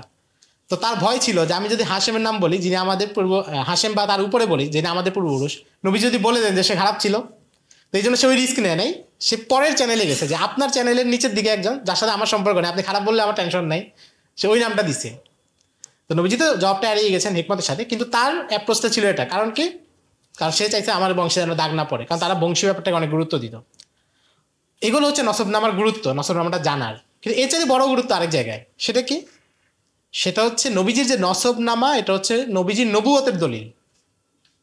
নবীজির যে বংশ তালিকা, এটা নবীজির নবুয়তের দলিল। কারণ প্রত্যেক নবী শ্রেষ্ঠ বংশে আসেন। ইসলামে কোনো নবীকে কোনো ছোট বংশে বা যেই বংশে মানুষ সমাজে নিচু স্তরে কাজ করে বা ইয়ে করে, এই জায়গায় কোনো নবীকে পাঠানো হয়নি। সবাইকে শ্রেষ্ঠ বংশে পাঠানো হয়েছে, এবং এটা সবার কাছেই ক্লিয়ার ছিল। আপনারা জানেন, যখন আবু সুফিয়ান হিরাকলের কাছে নবীজি চিঠি পাঠালেন, হিরাকলকে ইসলামের দাওয়াত দিলেন, রোমের সম্রাট, সে যখন সিরিয়ার হিমসে ছিল, তো সে নবীজি চিঠি পেয়ে সে তো অবাক যে এমন এক জায়গা থেকে চিঠি আসছে যাদেরকে আমরা কখনো গুরুত্বই দিই নাই, ওখান থেকে এক লোক এসে একেবারে ইসলামের দাওয়াত দিচ্ছে আমাকে, এবং ডাইরেক্ট দাওয়াত দিচ্ছে। আবার বলতেছে যে যদি ইসলাম গ্রহণ না করি তাহলে আমার যত প্রজা আছে সবার পাপ আমার দায়িত্ব নিতে হবে। ইসলাম গ্রহণ করলে তাহলে 2টা প্রতিদান পাবো, আর যদি ইসলাম গ্রহণ না করি তাহলে সবার পাপের দায়িত্ব আমি নিতে হবে। তো সে যেহেতু বিচক্ষণ ছিল, সে বলে যে খোঁজ নাও এখানে আরবের ওই এলাকার কেউ আছে কিনা। তো ওই সময় আবু সুফিয়ান হচ্ছে বাণিজ্যিক কাফেলায় সিরিয়ায়, তো খবর পাইলে তাকে নিয়ে আসলো। তো এনে তাকে হিরাকল হচ্ছে 12টা প্রশ্ন করছে, সহিহ বুখারীর শুরুর দিকে বর্ণনাটা আছে। তো সেখানে একটা প্রশ্ন করছে যে আচ্ছা, তোমাদের মধ্যে ওই লোক, তার বংশ কেমন? তখন আবু সুফিয়ান বলছে জু নাসাবিন, আমাদের মধ্যে ভালো বংশের সন্তান। তখন হিরাকল বলছে, সহিহ বুখারীতে আছে, ওয়া কাযালিকার রাসূলু তুবআসু ফি নাসাবি কওমিহা, হ্যাঁ রাসূলুল্লাহদেরকে তো এমনই হয়, তাদেরকে শ্রেষ্ঠ বংশেই পাঠানো হয়। তার মানে নবীজির যে বংশ এবং এই উচ্চ বংশ যে নবুয়তের দলিল, এটা হিরাকলও বুঝতে পেরেছে। তো আমরা নবীজি সাল্লাল্লাহু আলাইহি সাল্লামকে জানার পাশাপাশি নবীজির এই পুরো নসব এবং এখানে গুরুত্বপূর্ণ ব্যক্তি যারা 5-6 জন, সবার ব্যাপারে তথ্য পাওয়া যায় না বিস্তারিত, 5-6 জন যারা গুরুত্বপূর্ণ মানুষ, তাদের সম্পর্কে আমাদের কিছু কিছু করে জানা থাকা দরকার। কারণ এটা নবীজির সম্মানের সাথেই সম্পর্কিত।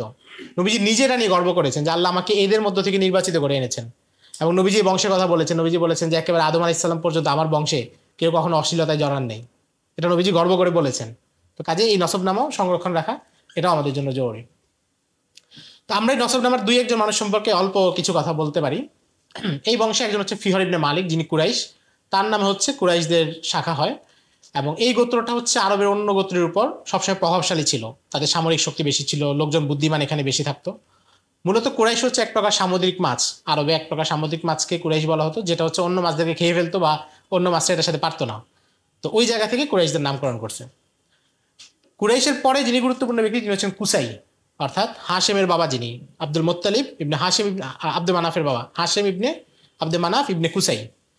কুসাই হচ্ছেন মক্কার সমাজটাকে প্রথম একটা কাঠামো দেন, এবং বলা যায় যে পলিটিক্যাল পাওয়ারটা ওখানে উনি সূচনা করেন। এর আগ পর্যন্ত তারা যাযাবর ছিল, ঘর বাড়ি ছিল না। উনি হচ্ছে এদেরকে মাটির ঘর বানানো শিখান মক্কার সমাজে। বেশি আগে না, নবীজির বেশি আগের মানুষ না, 150 বছর বা 200 বছর আগে। এবং আপনারা দারুন নাদওয়ার নাম শুনেছেন, যেখানে পরে আবু জাহেলরা নবীজিকে হত্যার পরিকল্পনা করেছে, মানে যেটা তাদের সংসদ ভবন ছিল, সিনেট ভবন। তো সেই দারুন নাদওয়া নির্মাণ করেছিল কুসাই। এবং কুসাইয়ের সাথে, যদিও উনি একটা ছোট জায়গার মানুষ ছিলেন, তখনকার যে রাজা বাদশাহ আঞ্চলিক, তাদের অনেকের পত্র যোগাযোগ ছিল, তাদের সাথে তার আসা যাওয়া ছিল, তাদের দরবারে তিনি পরিচিত ছিলেন, খুব বুদ্ধিমান মানুষ ছিলেন এবং খুব নেককার মানুষ ছিলেন ওই সময়কার হিসেবে। হজে যারা আসতো, আপনারা জানেন ইসমাইল আলাইহিস সালামের সময়কাল থেকে কিন্তু কাবায় লোকজন হজ করার জন্য আসতো। তো ওই লোকেরা আসলে কুসাইয়ের সাথে দেখা করতো বরকতের জন্য, যে এই লোকটা অনেক বড় আল্লাহওয়ালা, তার সাথে দেখা করলে বরকত হবে। এই ধরনের প্রভাবশালী মানুষ ছিলেন। তার মানে বুঝতে পারতেছেন যে নবীজির আশাটা কোন বংশে হচ্ছে, যে বংশটা সমাজের চোখে আগে থেকেই এইভাবে সম্মানিত, এবং শুধু মক্কা না, বাইরের মানুষ পর্যন্ত তাদেরকে চিনে। কুসাইয়ের পরে আব্দে মানাফ। আব্দে মানাফও খুব জ্ঞানী মানুষ ছিলেন, এবং আরবি প্রবাদে ওনার বহু বাক্য এখনো আছে, যেগুলো উনি বিভিন্ন বাক্য বলেছেন, সেগুলোকে প্রবাদ হিসেবে গ্রহণ করা হয়েছে। এরপর হচ্ছেন হাশেম, নবীজি বাবার দাদার বাবা। হাশেম হচ্ছে কুসাই, যে এখানে কুরাইশদেরকে রাজনৈতিকভাবে শক্তি দিয়েছেন বা সমাজের রাজনীতিটাকে নিয়ন্ত্রণ করেছেন। হাশেম হচ্ছে অর্থনৈতিক সমৃদ্ধি দিয়েছেন। এর আগ পর্যন্ত কুরাইশদের অর্থনৈতিক সমৃদ্ধি বেশি ছিল না, তারা হচ্ছে প্রায় দুর্ভিক্ষের শিকার হতো, অনেক সময় পানি শুকিয়ে যেত মরু অঞ্চলে, যেটা হয়। এবং তখনও জমজম কূপ তো আবিষ্কার হয় নাই, মানে জমজম কূপ আপনারা জানেন, বনু জুরহম যখন মক্কা ত্যাগ করে এটাকে মাটির নিচে রেখে চলে গিয়েছে, এটা অনেকদিন পর্যন্ত মাটির নিচে লুকায়িত ছিল। তো হাশেম চিন্তা করলেন যে আমাদের যেহেতু এখানে অভাব হয়, তাহলে আমাদের ব্যবসার দিকে যেতে হবে। এর আগ পর্যন্ত তারা ব্যবসার দিকে যেত না, পশু টশু চড়িয়ে এই ধরনের সমাজ চালাতো। হাশেম বললেন কি যে আমাদের এখানে সারা বিশ্ব থেকে মানুষ হজ করতে আসে, এদের কাছে পণ্য বিক্রির একটা ভালো সুযোগ আছে। এবং উনি ব্যবসা শুরু করলেন, শীতে একটা, গ্রীষ্মে একটা, 2টা কাফেলা যেত, একটা দক্ষিণে যেত ইয়ামানের দিকে, একটা উত্তরে যেত সিরিয়ার দিকে। এবং এই 2 বাণিজ্যিক কাফেলা এসে জিনিসপত্র এনে মক্কায় বিক্রি করতো। ধীরে ধীরে অনেক লাভ হয় এবং হাশেম খুব বড় লোক হয়ে যান। এবং বড়লোক হয়ে যাওয়ার পরে তিনি হচ্ছে নিজের অর্থে হাজিদের পানি পান করানো, হাজিদেরকে খেদমত করা, এগুলো শুরু করেন। এটা কুসাইও করতেন, কিন্তু কুসাইয়ের অর্থ কম ছিল, উনি করতেন কি সমাজে সবার কাছ থেকে চাঁদা নিতেন, সবার কাছ থেকে চাঁদা নিয়ে খরচ করতেন। আর হাশেম করেন কি যে নিজের অর্থেই তাদেরকে দান করা শুরু করেন।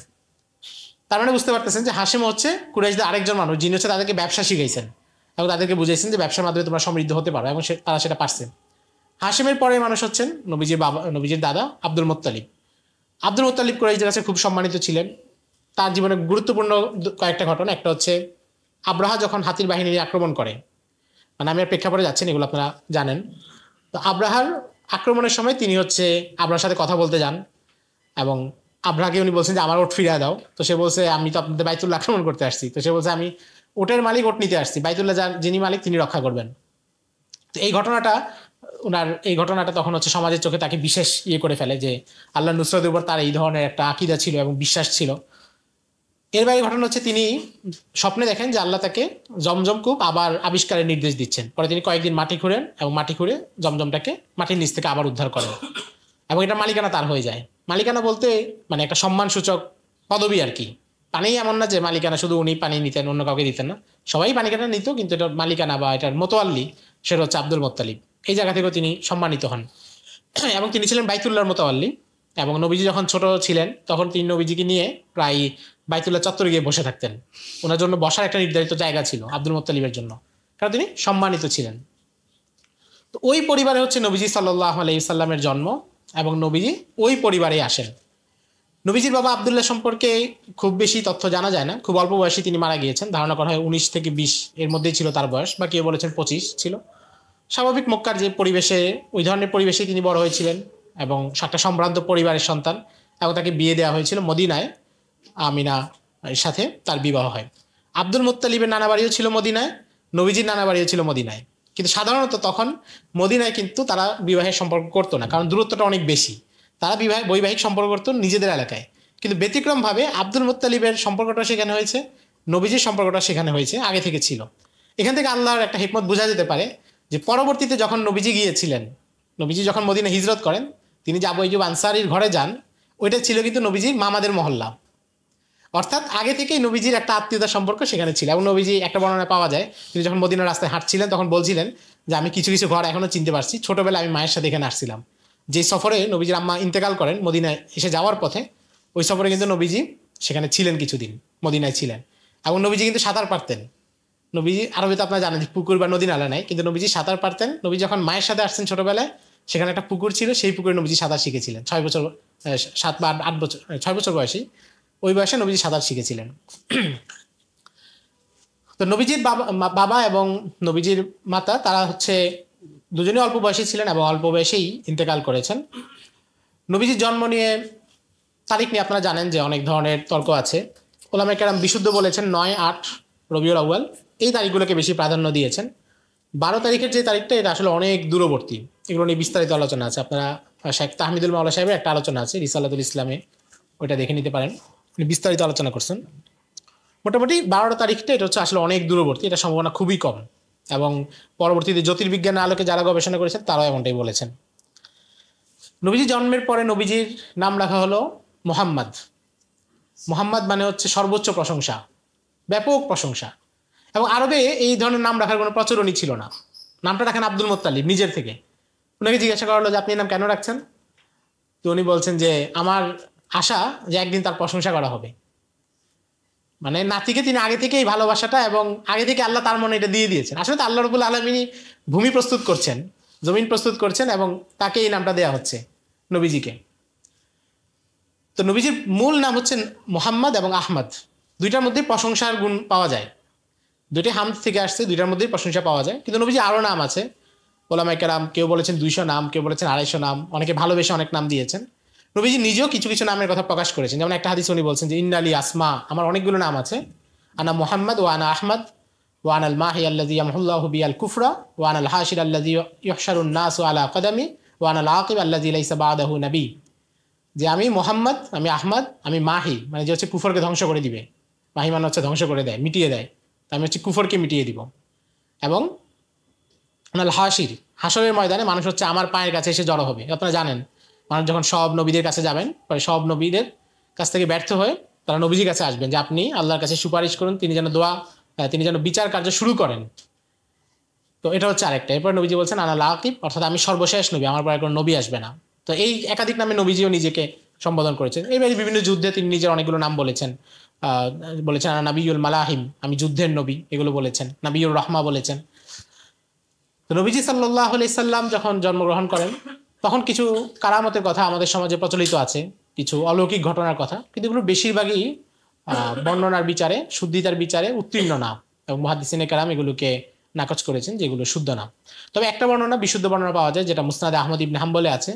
নবীজি বলেন যে আমার জন্মের পরে আমার মা দেখলেন যে তার পেট থেকে একটা আলো বের হয়ে বস্ত্রানগরী পর্যন্ত সেটা আলোকিত করে ফেলেছে।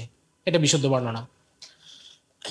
তখনকার আরবে নিয়ম ছিল যে মানুষ যখন সন্তান হতো এদেরকে কোনো ধাত্রী বা দাইমা কারো কাছে পাঠিয়ে দেওয়া হতো, এবং মক্কার যে পরিবেশ সেখান থেকে গ্রামের দিকে পাঠানো হতো। এটা কয়েকটা কারণে করা হতো। একটা হচ্ছে শহরে তারা মনে করতো যে শহরের পরিবেশটা দূষিত, এখানে থাকলে ছোট বাচ্চা রোগ, এবং আরবে আসলে ছোট বাচ্চা অনেক মারাও যেত, মানে মক্কার পরিবেশটা একটু দূষিতও ছিল। তো এখান থেকে দূরে থাকলে গ্রামের নির্মল প্রকৃতি এবং পরিবেশে তারা বড় হবে, সুস্থ থাকবে, এটা মনে করা তো একটা।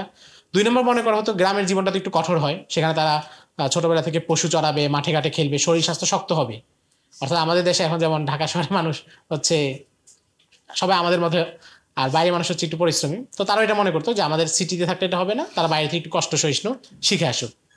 3 নম্বর তারা মনে করতো যে, এবং এটা বাস্তবতাও ছিল, যে মক্কা বা ওই এলাকার ভাষাটা ছিল মিশ্র, যেহেতু নানা অঞ্চলে নানা মানুষ আসে এবং যেখানে অনেক ধরনের মানুষ আসে সেখানে কিন্তু ভাষাটা নানা শব্দের মিশ্রণ ঘটে।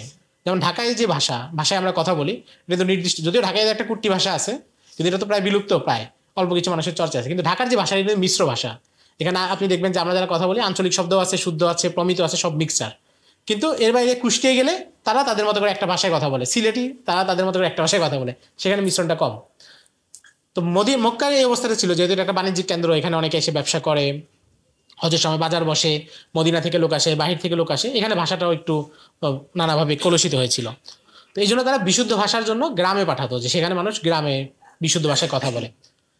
তো এই জন্য তখন নিয়ম ছিল যে নির্দিষ্ট একটা দিনে নবজাতকদেরকে একত্র করা হতো, এবং হচ্ছে বাহির থেকে যারা এই বাচ্চাদেরকে দত্তক, এটা দত্তক বলা যায় না, মানে হচ্ছে দায়ী বলতে পারি, বা যারা পালবে এদেরকে, এটা কি বলে শব্দটা পাচ্ছি না, ধাত্রীমা, হ্যাঁ, মানে ধাত্রীমা যারা আসবে তারা পালবে, তারা নিয়ে যাবে। তো বনু সাদ থেকে হালিমা সাদিয়া আসলেন, এবং আপনারা জানেন ঘটনা যে ওনারা খুব দুর্বল ছিলেন, ওনাদের পশু বাহনও খুব দুর্বল ছিল, সেগুলোর ওলানে কোনো দুধ ছিল না, চলতে পারতেছিল না। আবার তো একদিকে তারা আসলেন, তাদেরকে দেখে কেউ তাদের বাচ্চা দেয় নাই। আবার একদিকে নবীজি এতিম, এটা দেখে অন্য যারা আসে তারাও নবীজিকে নেয় নাই, কারণ তারা ভাবছে যে এ তো এতিম, তো টাকা পয়সা কে দিবে, আমাদেরকে টাকা পয়সা তো এরা দিতে পারবে না। পরে হালিমা সাদি ওনারা দেখলেন যে আমরাও কাউকে পাচ্ছি না, এই বাচ্চাকেও কেউ নিচ্ছে না, তখন ওনার স্বামী বললেন তুমি একে নিয়ে নাও, আল্লাহ আশা করি হয়তো বরকত দিবে। তো এরপর ওনারা নিয়েছেন, এবং এরপরে যে ঘটনা এগুলো তো সিরাতে কিতাবে আছে, ওনারা যখন যাচ্ছিলেন যাওয়ার পথেই দেখলেন যে ওনাদের পশু সবাইকে অতিক্রম করে সামনে চলে যাচ্ছে, এবং ওনারা অবাক হচ্ছে যে আসার সময় তুমি আমাদের কত পিছনে ছিলে, এখন এত সামনে কিভাবে যাচ্ছ। তো ওনারা বললেন যে আমাদের ধারণা এই শিশুর মধ্যে বরকত আছে, এবং ওনারা দেখলেন ওনাদের পশুর ওলান ভরে গিয়েছে, সেগুলোতে দুধ আসছে, এবং নবীজি সেখানে বনু সাদে খেলেছেন, ওনার ভাই দুধ বোন ওনাদের সাথেই খেলাধুলা করেছেন, এবং এই স্মৃতিগুলো নবীজি মনে ছিল। হুনাইনের যুদ্ধের পরে এই বনু সাদের এই গোত্র সেখান থেকে অনেকে বন্দী হয়, তখন এক মহিলাকে সাহাবীরা বন্দী করে নিয়ে আসতেছিলেন, তখন উনি বললেন যে আমি নবীজির দুধবন হই। তো নবীজি বললেন যে আপনি দুধবন হন, এটার প্রমাণ কি? উনি বললেন যে আপনি দেখেন আমার কাঁধে এখন একটা দাগ আছে, আপনি ছোটবেলায় আমার কোলে উঠে আমাকে কামড় দিয়েছিলেন। তো এরপর নবীজি তাকে অনেক উপহার দেন, এবং এরপর নবীজির যে দুধমা হালিমা সাদিয়া তিনিও আসেন, এবং কিছু বর্ণনা পাওয়া যায় তিনি ইসলাম গ্রহণ করেছিলেন। নবীজি তার সম্মানে চাদর বিছিয়ে দেন, তাকে সেখানে বসান, এবং ওনাদেরকে অনেক উপহার দিয়ে পাঠিয়ে দেন। তো বনু সাদে নবীজি যখন ছিলেন, নবীজি সেখানে বকরি নিয়ে চলে যেতেন, খেলাধুলা করতেন, খুব সুন্দর পরিবেশে ছিলেন, এবং তারা দেখছে যে নবীজির মধ্যে অনেক বরকত আছে। তো এই জন্য 2 বছর, সাধারণত মেয়াদটা থাকতো 2 বছর, 2 বছর পরে বাচ্চাকে ফিরিয়ে দিয়ে আসতো। কিন্তু হালিমা সাদিয়া 2 বছর পরে গিয়ে আমেনাকে অনুরোধ করলেন যে আপনি আবার তাকে দিন, তার মধ্যে বরকত আছে, আমরা রাখতে চাই। উনি বললেন ঠিক আছে, তাহলে তোমরা নিয়ে রাখো। তো এরপর যখন নবীজিকে নিয়ে আসা হয়েছে, নবী যখন 4 বছর বয়স, তখন হচ্ছে বক্ষ বিদারণের প্রথম ঘটনাটা ঘটে। জিবরাইল আলাইহিস সালাম এসে নবীজির বুক কেটে সেখান থেকে কালো রক্তপিণ্ড সেটা বের করে দেন, বিশুদ্ধ করেন, অর্থাৎ যেখানে শয়তানের ধোঁকা, নফসের খাহেসাত, এই বিষয়গুলো ছিল সেগুলো দিয়ে একদম বিশুদ্ধ করেন। তো এই জন্য কেউ কেউ বলেন, লিখেছেন যে পৃথিবীর ইতিহাসে প্রথম ওপেন হার্ট সার্জারি জিবরাইল আলাইহিস সালাম করেছেন।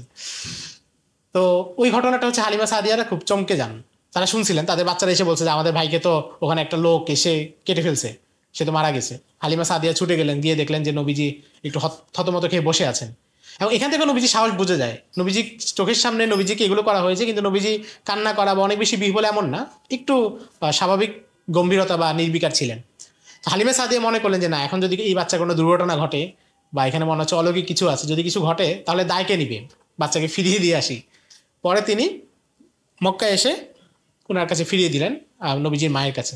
এর কয়েক মাস পরেই নবীজির মা তার বাবার বাড়িতে ঘুরতে নবীজিকে নিয়ে গেলেন, সাথে আব্দুল মুত্তালিবও ছিলেন, আর উম্মে আইমান নামে এক দাসী ছিল, যাকে পরে যায়েদ ইবনুল হারিসা তিনি বিবাহ করেছিলেন।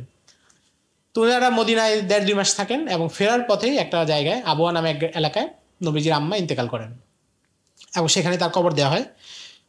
একটা বর্ণনায় পাওয়া যায় যে নবীজি পরে এক যুদ্ধের অভিযান থেকে ফেরার সময় ওখানে গিয়ে নবীজি মায়ের কবর জিয়ারত করেছিলেন এবং অনেক কান্না করেছিলেন। তো পরে সাহাবায়ে কেরাম জিজ্ঞাসা করার পরে তিনি বলছেন যে আমি আল্লাহর কাছে অনুমতি চেয়েছিলাম আমার মায়ের কবর জিয়ারত করতে, আল্লাহ রাব্বুল আলামিন অনুমতি দিয়েছেন, তাই জিয়ারত করেছি। এরপরে যখন নবীজি মক্কায় ফিরে আসেন তখন তিনি তার দাদার দায়িত্বে চলে যান। আব্দুল মুত্তালিব তার দায়িত্ব নেন যে এই নাতির বাবাও নেই মাও নেই। তো আব্দুল মুত্তালিব নবীজি খুব আদর করতেন। ওই যে আমরা বললাম যে আব্দুল মুত্তালিবের কাবার চত্বরে বসার জন্য একটা নির্ধারিত জায়গা ছিল, সেখানে তিনি নবীজিকে নিয়ে যেতেন এবং অনেক সময় নবীজি সেখানে বসতেন। কেউ কেউ নিষেধ করতো, কারণ যেহেতু সর্দারের চেয়ার, তো নবীজিকে কেউ নিষেধ করতে গেলে, এমনকি নবীজি কোনো কোনো চাচাও নবীজিকে নিষেধ করছেন, আব্দুল মুত্তালিব তাদেরকে ধমকে দিয়েছেন যে না, সে এখানে বসবে। এবং আব্দুল মুত্তালিব নবীজিকে এত পছন্দ করতেন, একবার হচ্ছে নবীজির এক চাচার ওঠ হারিয়ে গেছে, তো স্বাভাবিক সবাই ওঠ খুঁজতে গেছে, তো নবীজিকেও পাঠাইছে 6-7 বছর বয়স, তুমিও গিয়ে দেখো। তো নবীজি গেছেন, আব্দুল মুত্তালিব এসে দেখলেন যে নাতি নাই, উনি অনেক পেরেশান হয়ে গেলেন। একটু পরে যখন নবীজি আসলেন, উনি বুকে জড়ায় ধরে যে কথাটা বলছেন, সিরাতের কিতাবে আছে, উনি বলেন যে আজকের পর আর কখনো তোমাকে আমি চোখের সামনে থেকে দূর করবো না। মানে এত ভালোবাসতেন এবং প্রচণ্ড ভালোবাসতেন। কিন্তু 8 বছর বয়সে নবীজির দাদাও ইন্তেকাল করেন। তো আমরা দেখি যে নবীজি প্রথমে বাবার স্নেহ বঞ্চিত হলেন, এরপরে মায়ের স্নেহ বঞ্চিত হলেন এবং দাদার স্নেহ বঞ্চিত হলেন। এটার একটা কারণ হচ্ছে যে নবীজি এতিম ছিলেন, এবং অর্থাৎ যিনি কোনো একটা স্তর অতিক্রম করেন তিনি তাদের দুঃখ বেদনাটা বুঝতে পারেন। নবীজিকে আল্লাহ রাব্বুল আলামিন সেই ব্যথা এবং বেদনার মধ্য দিয়ে এনেছেন যেটা তিনি বুঝতে পারেন। এবং এই জন্য আমরা দেখি যে এতিমদেরকে সেবা করা, এতিমদেরকে ভালোবাসা, তাদের রক্ষণাবেক্ষণ করার ব্যাপারে নবীজি কত নির্দেশনা আপনারা জানেন। এবং নবীজি বলছেন যে আমি এবং যে এতিমের দেখাশোনা করবে আমরা দুজন একদম পাশাপাশি থাকবো, ইশারা করে বলেছেন। তো এবং নবীজিকে আল্লাহ তৈরি করেছেন, মানসিকভাবে শক্তিশালী করেছেন। যিনি ছোটবেলা থেকে বাবা মায়ের আশ্রয় থাকে, বাবা মার খুব আদরে লুতুপুতু করে বড় হয়, তারা সব ধরনের মানসিক শক্তি অর্জন করতে পারে না, কিন্তু একজন এতিম সেটা অর্জন করতে পারে, কারণ নবীজি কারো আশ্রিত ছিলেন না। নবীজিকে একটু পরে আমরা দেখবো যখন তার দাদা মৃত্যুর সময় আবু তালেবকে নবীজির চাচাকে বলে গিয়েছে যে তুমি তার দেখাশোনা করবে এবং তুমি তার দায়িত্ব, এবং এরপর থেকে নবীজি চাচার ঘরে চলে যান। কিন্তু চাচার ঘরে গিয়ে উনি কিন্তু আশ্রিতের মতো ছিলেন না। চাচার ঘরে গিয়ে কিছুদিন পরেই নবীজি হচ্ছে পশু চড়ানো শুরু করেন। মক্কার যে পশুগুলো ছিল সেগুলোকে চড়াতেন এবং অর্থের বিনিময়ে। নবীজি একবার সাহাবীদেরকে বলেছেন, সহিহ বুখারীতে আছে যে মা বাসাল্লাহু নাবিয়ান ইল্লা রাআল গানাম, আল্লাহ এমন কোনো নবী পাঠান নাই যে বকরি চড়ায় নাই, সকল নবী বকরি চড়াইছেন। আসলে বকরি চড়ানোর কি হিকমত, এটার উপরে অনেকে অনেক আলোচনা করেছেন, এটার উপরেও কিতাব লেখা হয়েছে যে বকরি চড়ানোর কেন দরকার বা এটা কেন নবীদেরকে এই কাজটা আল্লাহ করিয়েছেন। এটার মূল কারণ হচ্ছে যে বকরি কিন্তু খুবই ডেঞ্জারাস জিনিস। আপনারা কেউ চড়ানোর অভিজ্ঞতা আছে কিনা জানি না, আমরা ছোটবেলায় গ্রামে দেখছি, মানে বকরি নিয়ন্ত্রণ করা খুবই কঠিন। বকরির স্বভাব হচ্ছে শুধু তিরিং বিরিং করা। তো একটা হচ্ছে এটা, 2 নম্বর হচ্ছে যে একটা রাখাল হয়, যে অনেকগুলো পশুর নিয়ন্ত্রণে থাকে, এই পশুগুলোর হেফাজত করা এবং বাঘ নেকড়ে সেগুলোর সাথে লড়াই করে এগুলোকে রক্ষা করা, এটা কিন্তু তার একটা দায়িত্ববোধ তৈরি হয়। ফলে তার মধ্যে একটা নেতৃত্বের গুণ, যদিও এই পশুগুলো অবলা পশু, সেটা মানুষের মতো না, কিন্তু তবুও এক প্রকার নেতৃত্ব। এবং এই পশুগুলোর প্রত্যেকটাকে সাথে সে কিন্তু এক ধরনের আচরণ করে না। আপনারা যদি ব্রহ্মপুত্রের চরে যাই, জামালপুরে কুড়িগ্রামে, আমার মনে হয় যাওয়া উচিত, অনেক ধরনের অভিজ্ঞতা হবে। তো সেখানে বাথান আছে, গরুর বাথান। তো ওখানে লোকেরা বলে যে আমি হচ্ছে এখানে পালে সবগুলো গরু চিনি এবং কোনটার সাথে কীভাবে আচরণ করতে হবে সেটাও বুঝি। এটা হচ্ছে পশুর ক্ষেত্রে, এবং এটা এখন আমি নিজে এখানে শুনে আসছি, মানে আমাকে বলছে যে আমি চিনি কোনটার সাথে কীভাবে আচরণ করতে হবে। তো যিনি এই পশু চড়ান তার মধ্যে অভিজ্ঞতাটা হয়, ফলে তিনি যখন মানুষের নেতৃত্ব দেন তখন তার মধ্যে ওইটাই প্রতিফলিত হয় যে প্রত্যেকের সাথে আচরণ বুঝে। আপনার দেখবেন যে নবীজি যিনি বুদ্ধিমান তার সাথে এক ধরনের কথা বলেছেন, যিনি একদম নির্বোধ গ্রাম্য বেদুইন দূর থেকে এসেছে তার সাথে আরেক ধরনের আচরণ করেছেন, কারোর সাথে কঠোরতা করেছেন, কারোর সাথে নম্রতা করেছেন, প্রত্যেককে আচরণ বুঝে করেছেন। এছাড়া আরও অনেকগুলো রহস্য আছে। এবং নবীজি আরেক হাদিসে বলছেন যে সাহাবায়ে কেরাম পরে ওনাকে বলছেন যে সব নবী বকরি পশু চড়িয়েছে, আপনি কি চড়িয়েছেন? তিনি বলছেন যে হ্যাঁ, আমিও মক্কার লোকদের পশু নগদ অর্থের বিনিময়ে চড়িয়েছে। আরেকটা হাদিস, সেটাও বুখারীতে, নবীজি বলেন যে যারা উট চালায় এবং ঘোড়া চালায় তাদের মেজাজ কঠোর হয়, অহংকারী হয়, আর যারা বকরি চড়ায় তাদের মেজাজ নরম হয়। সাকিনাত ফি আহলিল গানাম, মানে নম্রতা এবং প্রশান্তি এটা থাকে তাদের মধ্যে যারা হচ্ছে বকরি চড়ায়। তো এই জায়গাগুলো থেকে নবীজি সেটা চড়িয়েছেন কিছুদিন। এবং ওই সময় নবীজি হযরত খাদিজা রাদিয়াল্লাহু তাআলা আনহার বড় বোনের বকরিও চড়িয়েছেন। একবার নবীজিকে ভাড়া করা হয় এবং সাথে আরেকজন ছিল, তো ওনাদেরকে নগদ অর্থের বিনিময়ে একদিনের জন্য বকরি চড়াতে যান। তো বকরি চড়ানোর শেষে যখন টাকা নেওয়ার সময় আসে, তো নবীজির সাথে যিনি ছিলেন ওনাকে বলেন যে আপনি গিয়ে নিয়ে আসেন, না আপনি আমাদের দুইজনটা নিয়ে আসেন, আমার যেতে লজ্জা লাগে। যেহেতু মহিলারা ছিল, নবীজি যেতে লজ্জা পেতেন। নবীজির ফিতরত আগে থেকে এমন ছিল। তো উনি যখন আসলেন তখন খাদিজা রাদিয়াল্লাহু তাআলা আনহার বড় বোনের ঘরে খাদিজা রাদিয়াল্লাহু তাআলা আনহাও ছিলেন। তো উনি ওনার বড় বোন বললেন যে তুমি আসছো, আরেকজন কোথায়? তো বলে যে সে লজ্জা পাচ্ছে, আসতেছে না। সিরাতের কোনো কোনো কিতাব, ইবনে ইসহাক সহ আরো অনেকে বলছেন যে খাদিজা রাদিয়াল্লাহু তাআলা আনহা প্রথম এখানেই নবীজির ব্যাপারে শুনতে পান এবং এখান থেকে তিনি নবীজির একটা আদব এবং আখলাক সম্পর্কে জানতে পারেন এবং তার একটা প্রাথমিক আগ্রহ হয়। তো কিছুদিন পশু চড়ানোর পরে, এবং ওই সময়টায় আমরা দেখি যে নবীজি কিন্তু সমাজ বিচ্ছিন্ন ছিলেন না, যদিও তিনি তরুণ হিসেবে বেড়ে উঠতেছেন এবং তিনি তখন জানেন না যে তিনি নবী হবেন। তার চাচা তাকে বাণিজ্যিক সফরে নিয়ে গেছে, আপনারা জানেন, অল্প বয়সে সিরিয়ায় নিয়ে গেছেন, আবার ফিরে আসছেন। এবং নবীজি তখন সমাজে যেমন একটা যুদ্ধ হয়েছিল, কুরাইশদের মধ্যে দুইটা গোত্রের মধ্যে যুদ্ধ হয়, নবীজি যুদ্ধে অংশ নেন এবং হচ্ছে তিনি তার চাচাদের হাতে তীর তুলে দিচ্ছিলেন। সরাসরি লড়াই না করলেও বয়স কম ছিল, চাচাদের হাতে তীর তুলে দিচ্ছিলেন, যুদ্ধে সাহায্য করেছেন। তখন একটা বড় ঘটনা হচ্ছে হিলফুল ফুজুল, আমরা এটার কথা জানি। এটাকে মূলত হাদিসের ভাষায় এটা নাম এসেছে হিলফুত মুতাইয়িবিন, অর্থাৎ সুগন্ধি মাখনেওয়ালা, যারা সুগন্ধি মেখেছে তাদের চুক্তি। ইয়েমান থেকে এক লোক আসছে মক্কায় হজের মৌসুমে ব্যবসা করতে। তো আস ইবনে ওয়াইল নামে এক কাফের, সে হচ্ছে তার কাছ থেকে কিছু জিনিস কিনছে, বলছে পরে টাকা দিবে। কয়েকদিন হয়ে গেছে, সে আর টাকা দিচ্ছে না। কয়েকবার চাওয়ার পরে সে এবার বললো যে তুমি বাইরে থেকে আসছো, তোমাকে টাকা তো দিব না, উল্টা আরো মেরে ভাগাই দিব, মানে চলে যাও। তো ওই লোক করলো কি, মক্কার বিভিন্ন লোকের কাছে গেলো বিচার নিয়ে, যে আপনারা তার বিচার করেন। তো স্বাভাবিক, মানুষ তো লিডারের বিচার কে করবে, যে সবার বিচার করে। আস ইবনে ওয়াইল হচ্ছে মক্কার প্রভাবশালী লোক, তো সবাই তাকে ফিরিয়ে দিছে। তো ওই লোক করলো কি, সাফা পাহাড়ের উপরে উঠছে। সাফা পাহাড়ের উপরে উঠে সে একটা কবিতা বলছে, ইয়া লাফিহরিন লামাজলুমুন বিদাতুহু বিবাতনি মাক্কাতা নাঈদ দারি ওয়ান নাফারি ইন্নাল হারাম লিমান তাম্মাত মাকারিমুহু ওয়ালা হারাম লিসাউবিল ফাজিরিল গাদিরি। যে আলে ফিহর, মানে ফিহর মানে কুরাইশ, ফিহর ইবনে মালিক। যে ফিহর, এই যে দেখেন, আপনারা যদি কেউ নসব না জানে তাহলে যে আহলে ফিহর বলতে এখানে কি, এটা কেউ বুঝবে না। বলছে এই কুরাইশের বংশরা তোমরা কোথায়, তোমাদের শহরে এসে একজন মাজলুম হয়ে গেছে, মানে যে বাপদাদার নাম বলে তাদের গায়রত জাগ্রত করতেছে।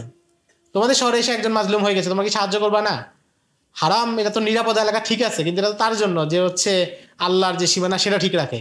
এখানে এসে জুলুম হলে তোমরা কেন তাকে নিরাপত্তা দিবা? এই ডাকটা সবাই শুনছে এবং নবীজির চাচা ছিলেন জুবাইর ইবনে আব্দুল মুত্তালিব, উনি এটা শুনে খুব রেগে গেছেন যে আমাদের শহরে জুলুম হবে। উনি তখন আরো অনেককে ডাকলেন, ডেকে আব্দুল্লাহ ইবনে জুদান নামে এক লোকের ঘরে একটা চুক্তি করলেন। সেই চুক্তি ধারা ছিল যে আমাদের মধ্যে যেই গোত্রের প্রভাবশালী হোক, কম প্রভাবশালী হোক, যেই হোক, কেউ যদি মাজলুম হয় আমরা সবাই মিলে তার সাহায্য করব, এবং যদি আমাদের আপনজন জুলুম করে আমরা তার বিরুদ্ধে লড়াই করব। এটাই হচ্ছে হিলফুল মুতাইয়িবিন। ওই মিটিংয়ের সময়ে, মানে বা বৈঠকের সময় সবাই যেহেতু আতর সুগন্ধি মেখে গিয়েছেন, এই জন্য সুগন্ধিযুক্ত লোকদের চুক্তি হিসেবে এটাকে বলা হয়। নবীজি তখন এখানে উপস্থিত ছিলেন এবং গুরুত্বপূর্ণ সদস্য হিসেবে উপস্থিত ছিলেন, যদিও তার বয়স 18 বা 19-এর বেশি ছিল না তখন।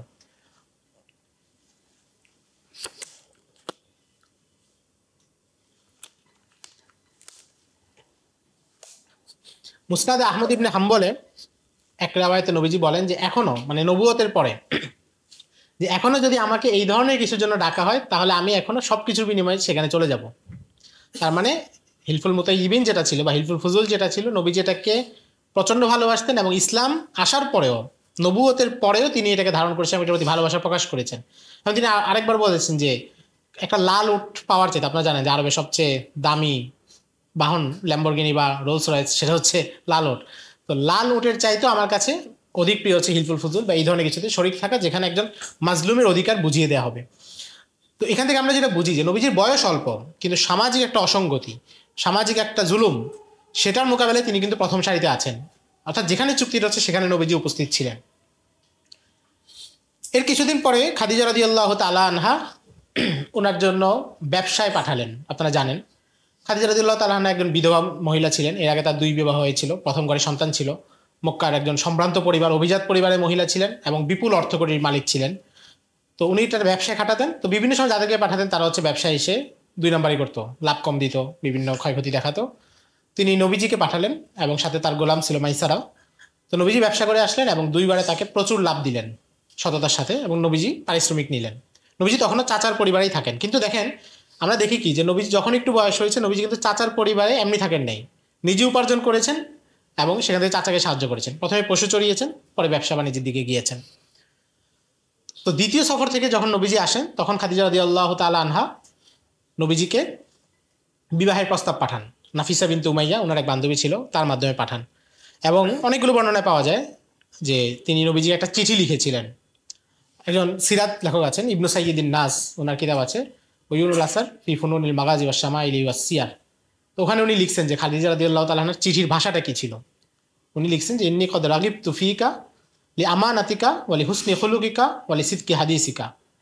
যে মুহাম্মদ, আমি আপনার প্রতি আগ্রহী। কেন? 3টা কারণে। আপনার আমানতদারিতা দেখে, আপনার মধ্যে আমানতদারিতা আছে। বলে সিদকি হাদিসিকা, আপনার কথা সত্য, যা বলেন সত্য বলেন, কোনো মিথ্যা বলেন না। বলে হুসনি খুলুকিকা, এবং আপনার চরিত্র, আপনার আখলাক সেটাও সুন্দর। অর্থাৎ খাদিজা রাদিয়াল্লাহু তাআলা আনহা তো জানতেন যে মক্কায় তখনও যে জাহিলিয়াত চলছে, যে পাপাচার, অশ্লীলতা, মদপান, এগুলো যা কিছু চলছে সব কিছুর মাঝখানে নবীজি হচ্ছেন এমন একটা দ্বীপ বা এমন একটা পর্বত যেখানে এসে কোনো কিছু আছড়ে পড়ার সুযোগ নেই। সব কিছু এটা থেকে অনেক দূরে। আপনারা জানেন যে একবার নবীজি, ওনার খুবই অল্প বয়সে নবীজি নিজে স্মৃতিচারণ করেছেন, মক্কায় একটা বিয়ে হবে, বিয়ের পরে রাতে কনসার্ট হবে। তো সেই কনসার্টে নবীজি তখন বকরি পালন করেন সারাদিন। তো নবীজি বন্ধু ছিল, তারা বললো যে চলো আমরা একটু দেখি, ওখানে নাচ গান হবে, আমরা একটু যাই। নবীজি গিয়েছেন। যাওয়ার পরে যখন গান বাজনা শুরু হবে এর আগে নবীজির ঘুম চলে আসছে এবং নবীজি ঘুমিয়ে গিয়েছেন। ঘুম যখন ভেঙেছে তখন দেখলেন সকাল হয়ে গেছে এবং মানুষজন সব চলে গেছে। অর্থাৎ আল্লাহ রাব্বুল আলামিন তাকে কতটা হেফাজত করেছেন সব কিছু থেকে। তো খাদিজা রাদিয়াল্লাহু তাআলা আনহা জানতেন যে এই বিরূপ পরিবেশে এবং এই প্রতিকূল পরিবেশে নবীজি নিজেকে কতটা হেফাজত করেছেন, তার চরিত্রকে, তার আখলাককে এবং তার সব কিছুকে। ওই জায়গা থেকে খাদিজা রাদিয়াল্লাহু তাআলা আনহা এই প্রস্তাব পাঠালেন এবং এরপর নবীজি সম্মতিক্রমে বিবাহ হয়েছে।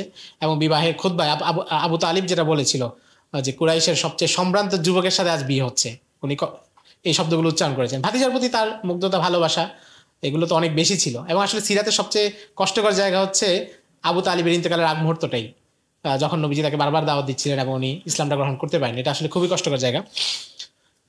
নবীজি সাল্লাল্লাহু আলাইহি ওয়াসাল্লামের বিবাহের পরে এরপরে বড় একটা ঘটনা আমরা দেখি। ওনার যখন বয়স 35, কাবা পুনর্নির্মাণ হয় এবং তখন হাজর আসওয়াদ পাথর সেখানে কে রাখবে এটা নিয়ে গোত্রগুলোর মধ্যে দ্বন্দ্ব হয়, কারণ প্রত্যেক গোত্রই চাচ্ছিল যে আমরা এই কাজটা করব।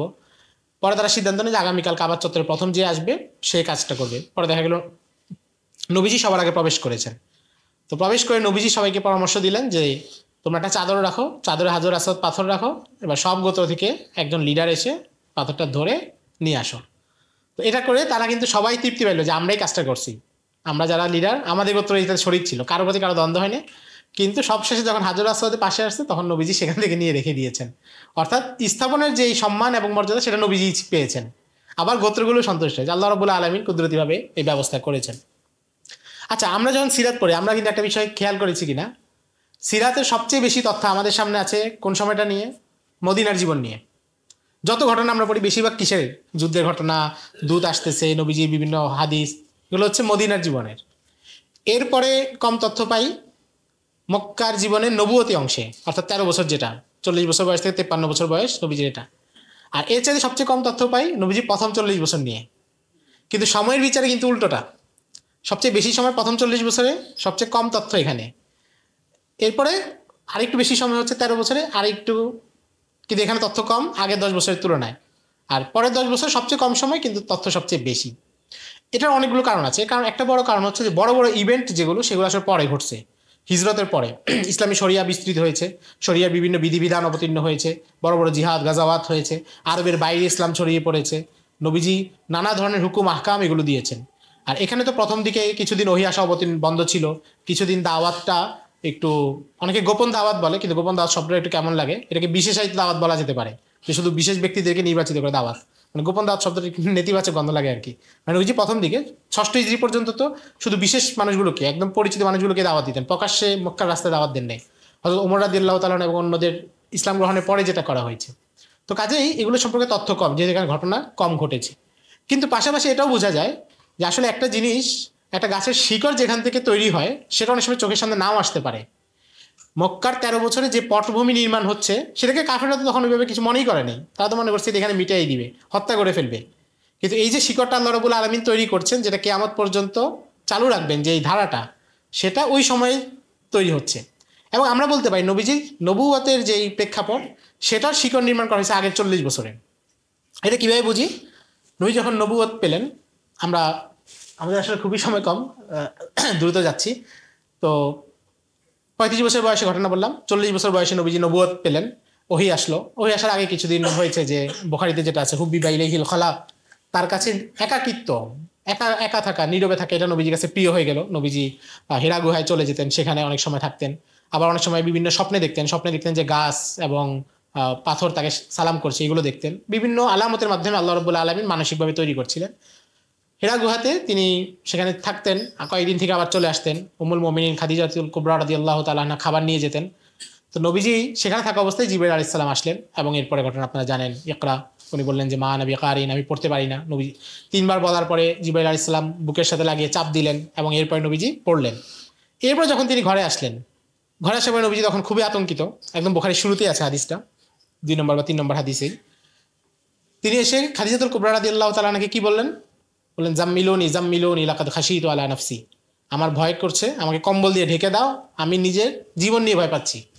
অর্থাৎ এই যে একটা অভিজ্ঞতা হলো, আপনারা জানেন যে একটা পাহাড়ে, নির্জন পাহাড়ে এত উপরে, যেখানে কোনো মানুষ দেখা যায় না, একজন অন্য রকমের মানুষ, অন্য ধরনের অভিজ্ঞতা, কি বলছেন, নবীজি পড়তে পারেন না, আবার যখন চাপ দেওয়া হলো নবীজি পড়তে পারছেন, এই যে বিষয়গুলো, পুরো ব্যাপারটাই নবীজির কাছে নতুন। এবং তখনও তিনি পুরো ব্যাপারটা ধারণ করতে পারছেন না, যে ইসলাম আসছে, ওহী আসছে, তিনি নবী হয়ে গেছেন, ওই মুহূর্ত পর্যন্ত বুঝে ওঠেন নাই। কিন্তু খাদিজাতুল কুবরা রাদিয়াল্লাহু তাআলা আনহা তাকে কি বললেন দেখুন, এটা হচ্ছে কিন্তু 40 বছর বয়সের ঘটনা। তার মানে ওই সময় খাদিজাতুল কুবরা রাদিয়াল্লাহু তাআলা আনহা যা বলবেন সেটা হচ্ছে নবীজি এর আগের জীবনের উপর ভিত্তি করে, এবং আরও স্পষ্ট করে বলতে গেলে আগের 15 বছর, কারণ 25 বছর বয়সে নবীজি বিবাহ হয়েছে।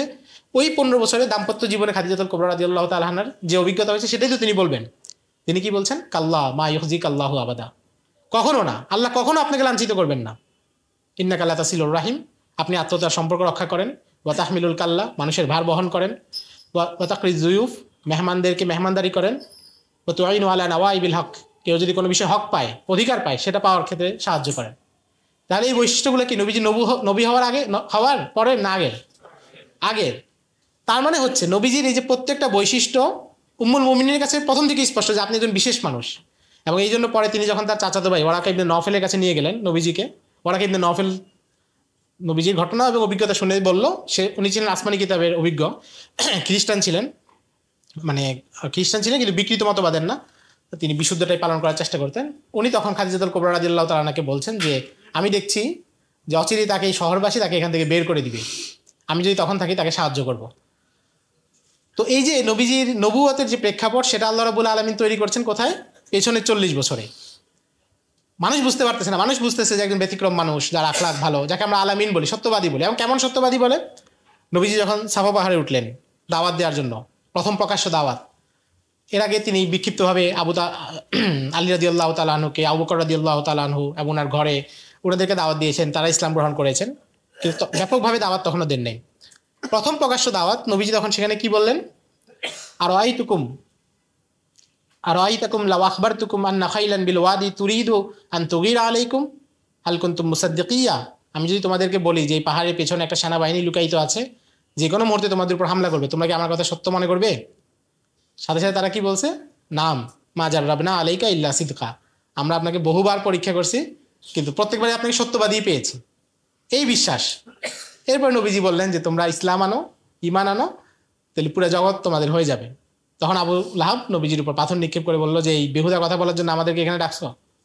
কিন্তু দেখেন তাদের জবাবটা, দেখেন যে প্রথম জবাবটা, তখন পর্যন্ত তারা কি বলছে? মা জাররাবনা আলাইকা ইল্লা সিদকা, যে আমরা আপনাকে মিথ্যাবাদী কখনো পাইনি, সত্যবাদী পেয়েছি। তার মানে 40 বছরের প্রেক্ষাপটে কিন্তু এই কথাটাই তৈরি হয়েছে যে নবীজি যখন নবুয়তের দাবি করছেন, তারা অনেক ট্যাগ লাগাইতে পারছে, কিন্তু মিথ্যাবাদী বলতে পারেনি। যে এই লোকটা আগে থেকেই বাটপার, এই লোকটা আগেই নাউজুবিল্লাহ, আগে থেকেই সমাজে খুব বাজে লোক, এগুলো বলতে পারেনি। এবং হিরাকলের দরবারে যখন আবু সুফিয়ান গেছে, ওই যে আবু সুফিয়ানকে হিরাকল ডেকে নিছে, প্রশ্ন করছে, ওখানে একটা প্রশ্ন এটা ছিল, হাল কুনতুম তাত্তাহিমুনাহু বিল কাযিবি ক্বাবলা আন ইয়াকুলা মা ক্বালা, এখন সে যা বলে এটা বলার আগে কখনো তোমরা তাকে মিথ্যাবাদী বলছো কিনা? মানে হীরাকল তো কূটনীতিবিদ, রাজনীতিবিদ, সে জানে যে এখন তো তোমাদের মধ্যে দ্বন্দ্ব চলতেছে, অনেক কিছু বলবে, কিন্তু সে এখন যা বলে, যে দাওয়াত প্রচার করে, এটার আগে কখনো তোমরা মিথ্যাবাদী বলছো কিনা বা মিথ্যার অভিযোগ দিছো? এটা আবু সুফিয়ান বলছেন না, দিতে পারিনি।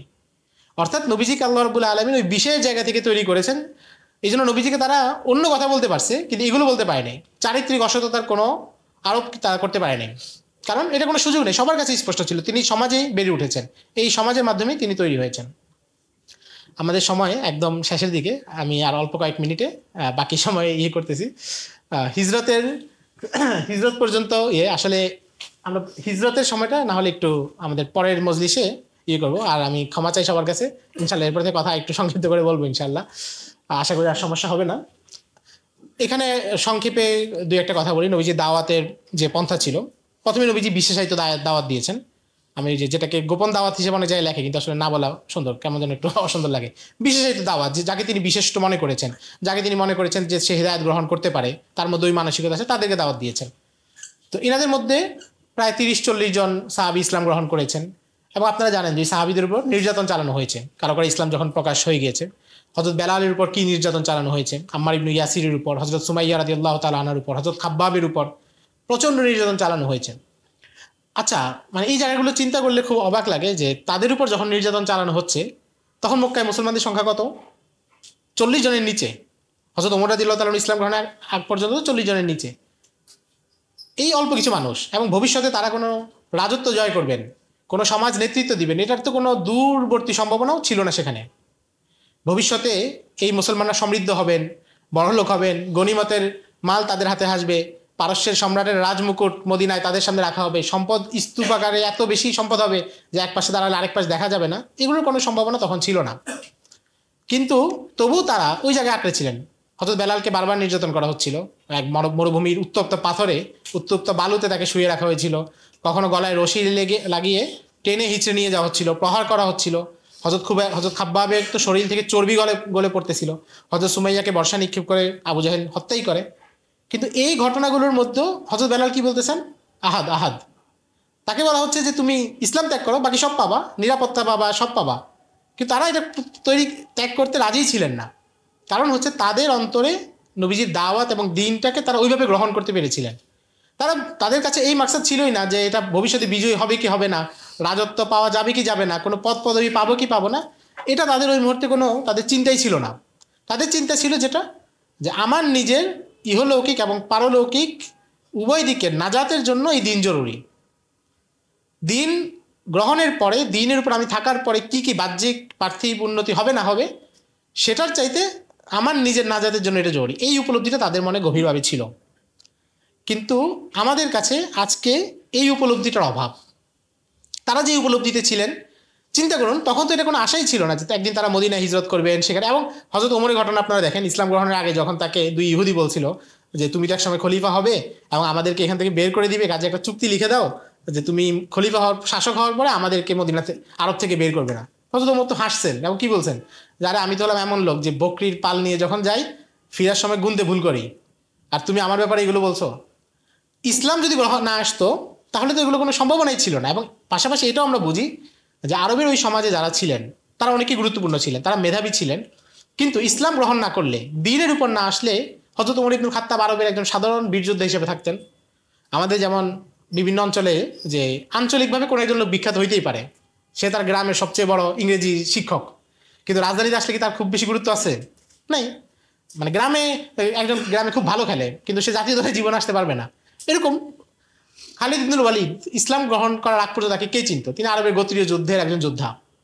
কিন্তু ইসলাম গ্রহণ করার পরে দ্বীনের কারণে আল্লাহ তাকে এমন সম্মানের স্থানে নিয়েছেন যে পৃথিবীর ইতিহাসে সর্বকালের সর্বশ্রেষ্ঠ সমন্বয়কদের একজন।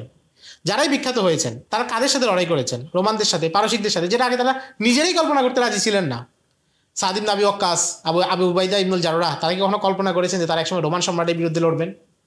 রিবি ইবনু আমের, যিনি পারস্যের সম্রাটের দরবারে গিয়েছেন ভাঙ্গা তরবারি নিয়ে, আমরা একটু আগে বলেছি যে পারস্যের সম্রাটের দরবারে কার্পেট ছিল অনেক উন্নত এবং অনেক কোমল, আর রিবি ইবনু আমের দূত হয়ে সেখানে গিয়েছেন আলোচনা করার জন্য। উনি নিয়েছেন ভাঙ্গা তরবারি ফলা ভাঙ্গা, এক যুদ্ধে ভেঙে গেছে, মেরামত করবেন সেই অর্থ নেই, বা নতুন তরবারির সুযোগ নেই। কিন্তু উনি দরবারে ঢুকছেন কিভাবে? বালাজুরি রহিমাহুল্লাহ কিতাব আনসাবুল আশরাফে আছে, উনি হচ্ছে ওনার যে ভাঙ্গা তরবারি, ওইটার যে ভাঙ্গা ফলা সেটা মাটিতে রেখে লাঠির মতো ব্যবহার করে করে গেছেন। এদের কার্পেট ছিঁড়ে গেছে, এরা তো হাই হাই করে উঠছে যে আরে এ তো কোনো ভদ্রতা জানে না, আমাদের এত দামি রাজকীয় কার্পেট এরা ছিঁড়ে বলতেছে। ওরা বলছে আপনি না, আপনি ভদ্রভাবে যান। উনি বলছেন না, আমাকে তো তোমরা ডাকছো, আমরা তো আসি নাই, তোমরা যুদ্ধের ব্যাপারে আলোচনা করতে আসছো, আমি যাব। তারপর বললো যে আপনি পোশাক আশাক ঠিক করেন। উনি কি বললেন যে আমি এভাবেই যাব, এভাবে আমার কথা বলে আসবো। তারপর যখন জেনারেল তাদের সেনাপতি রুস্তমের সাথে উনি কথা বললেন, তো রুস্তম বলল যে তোমরা এখানে কেন আসছো।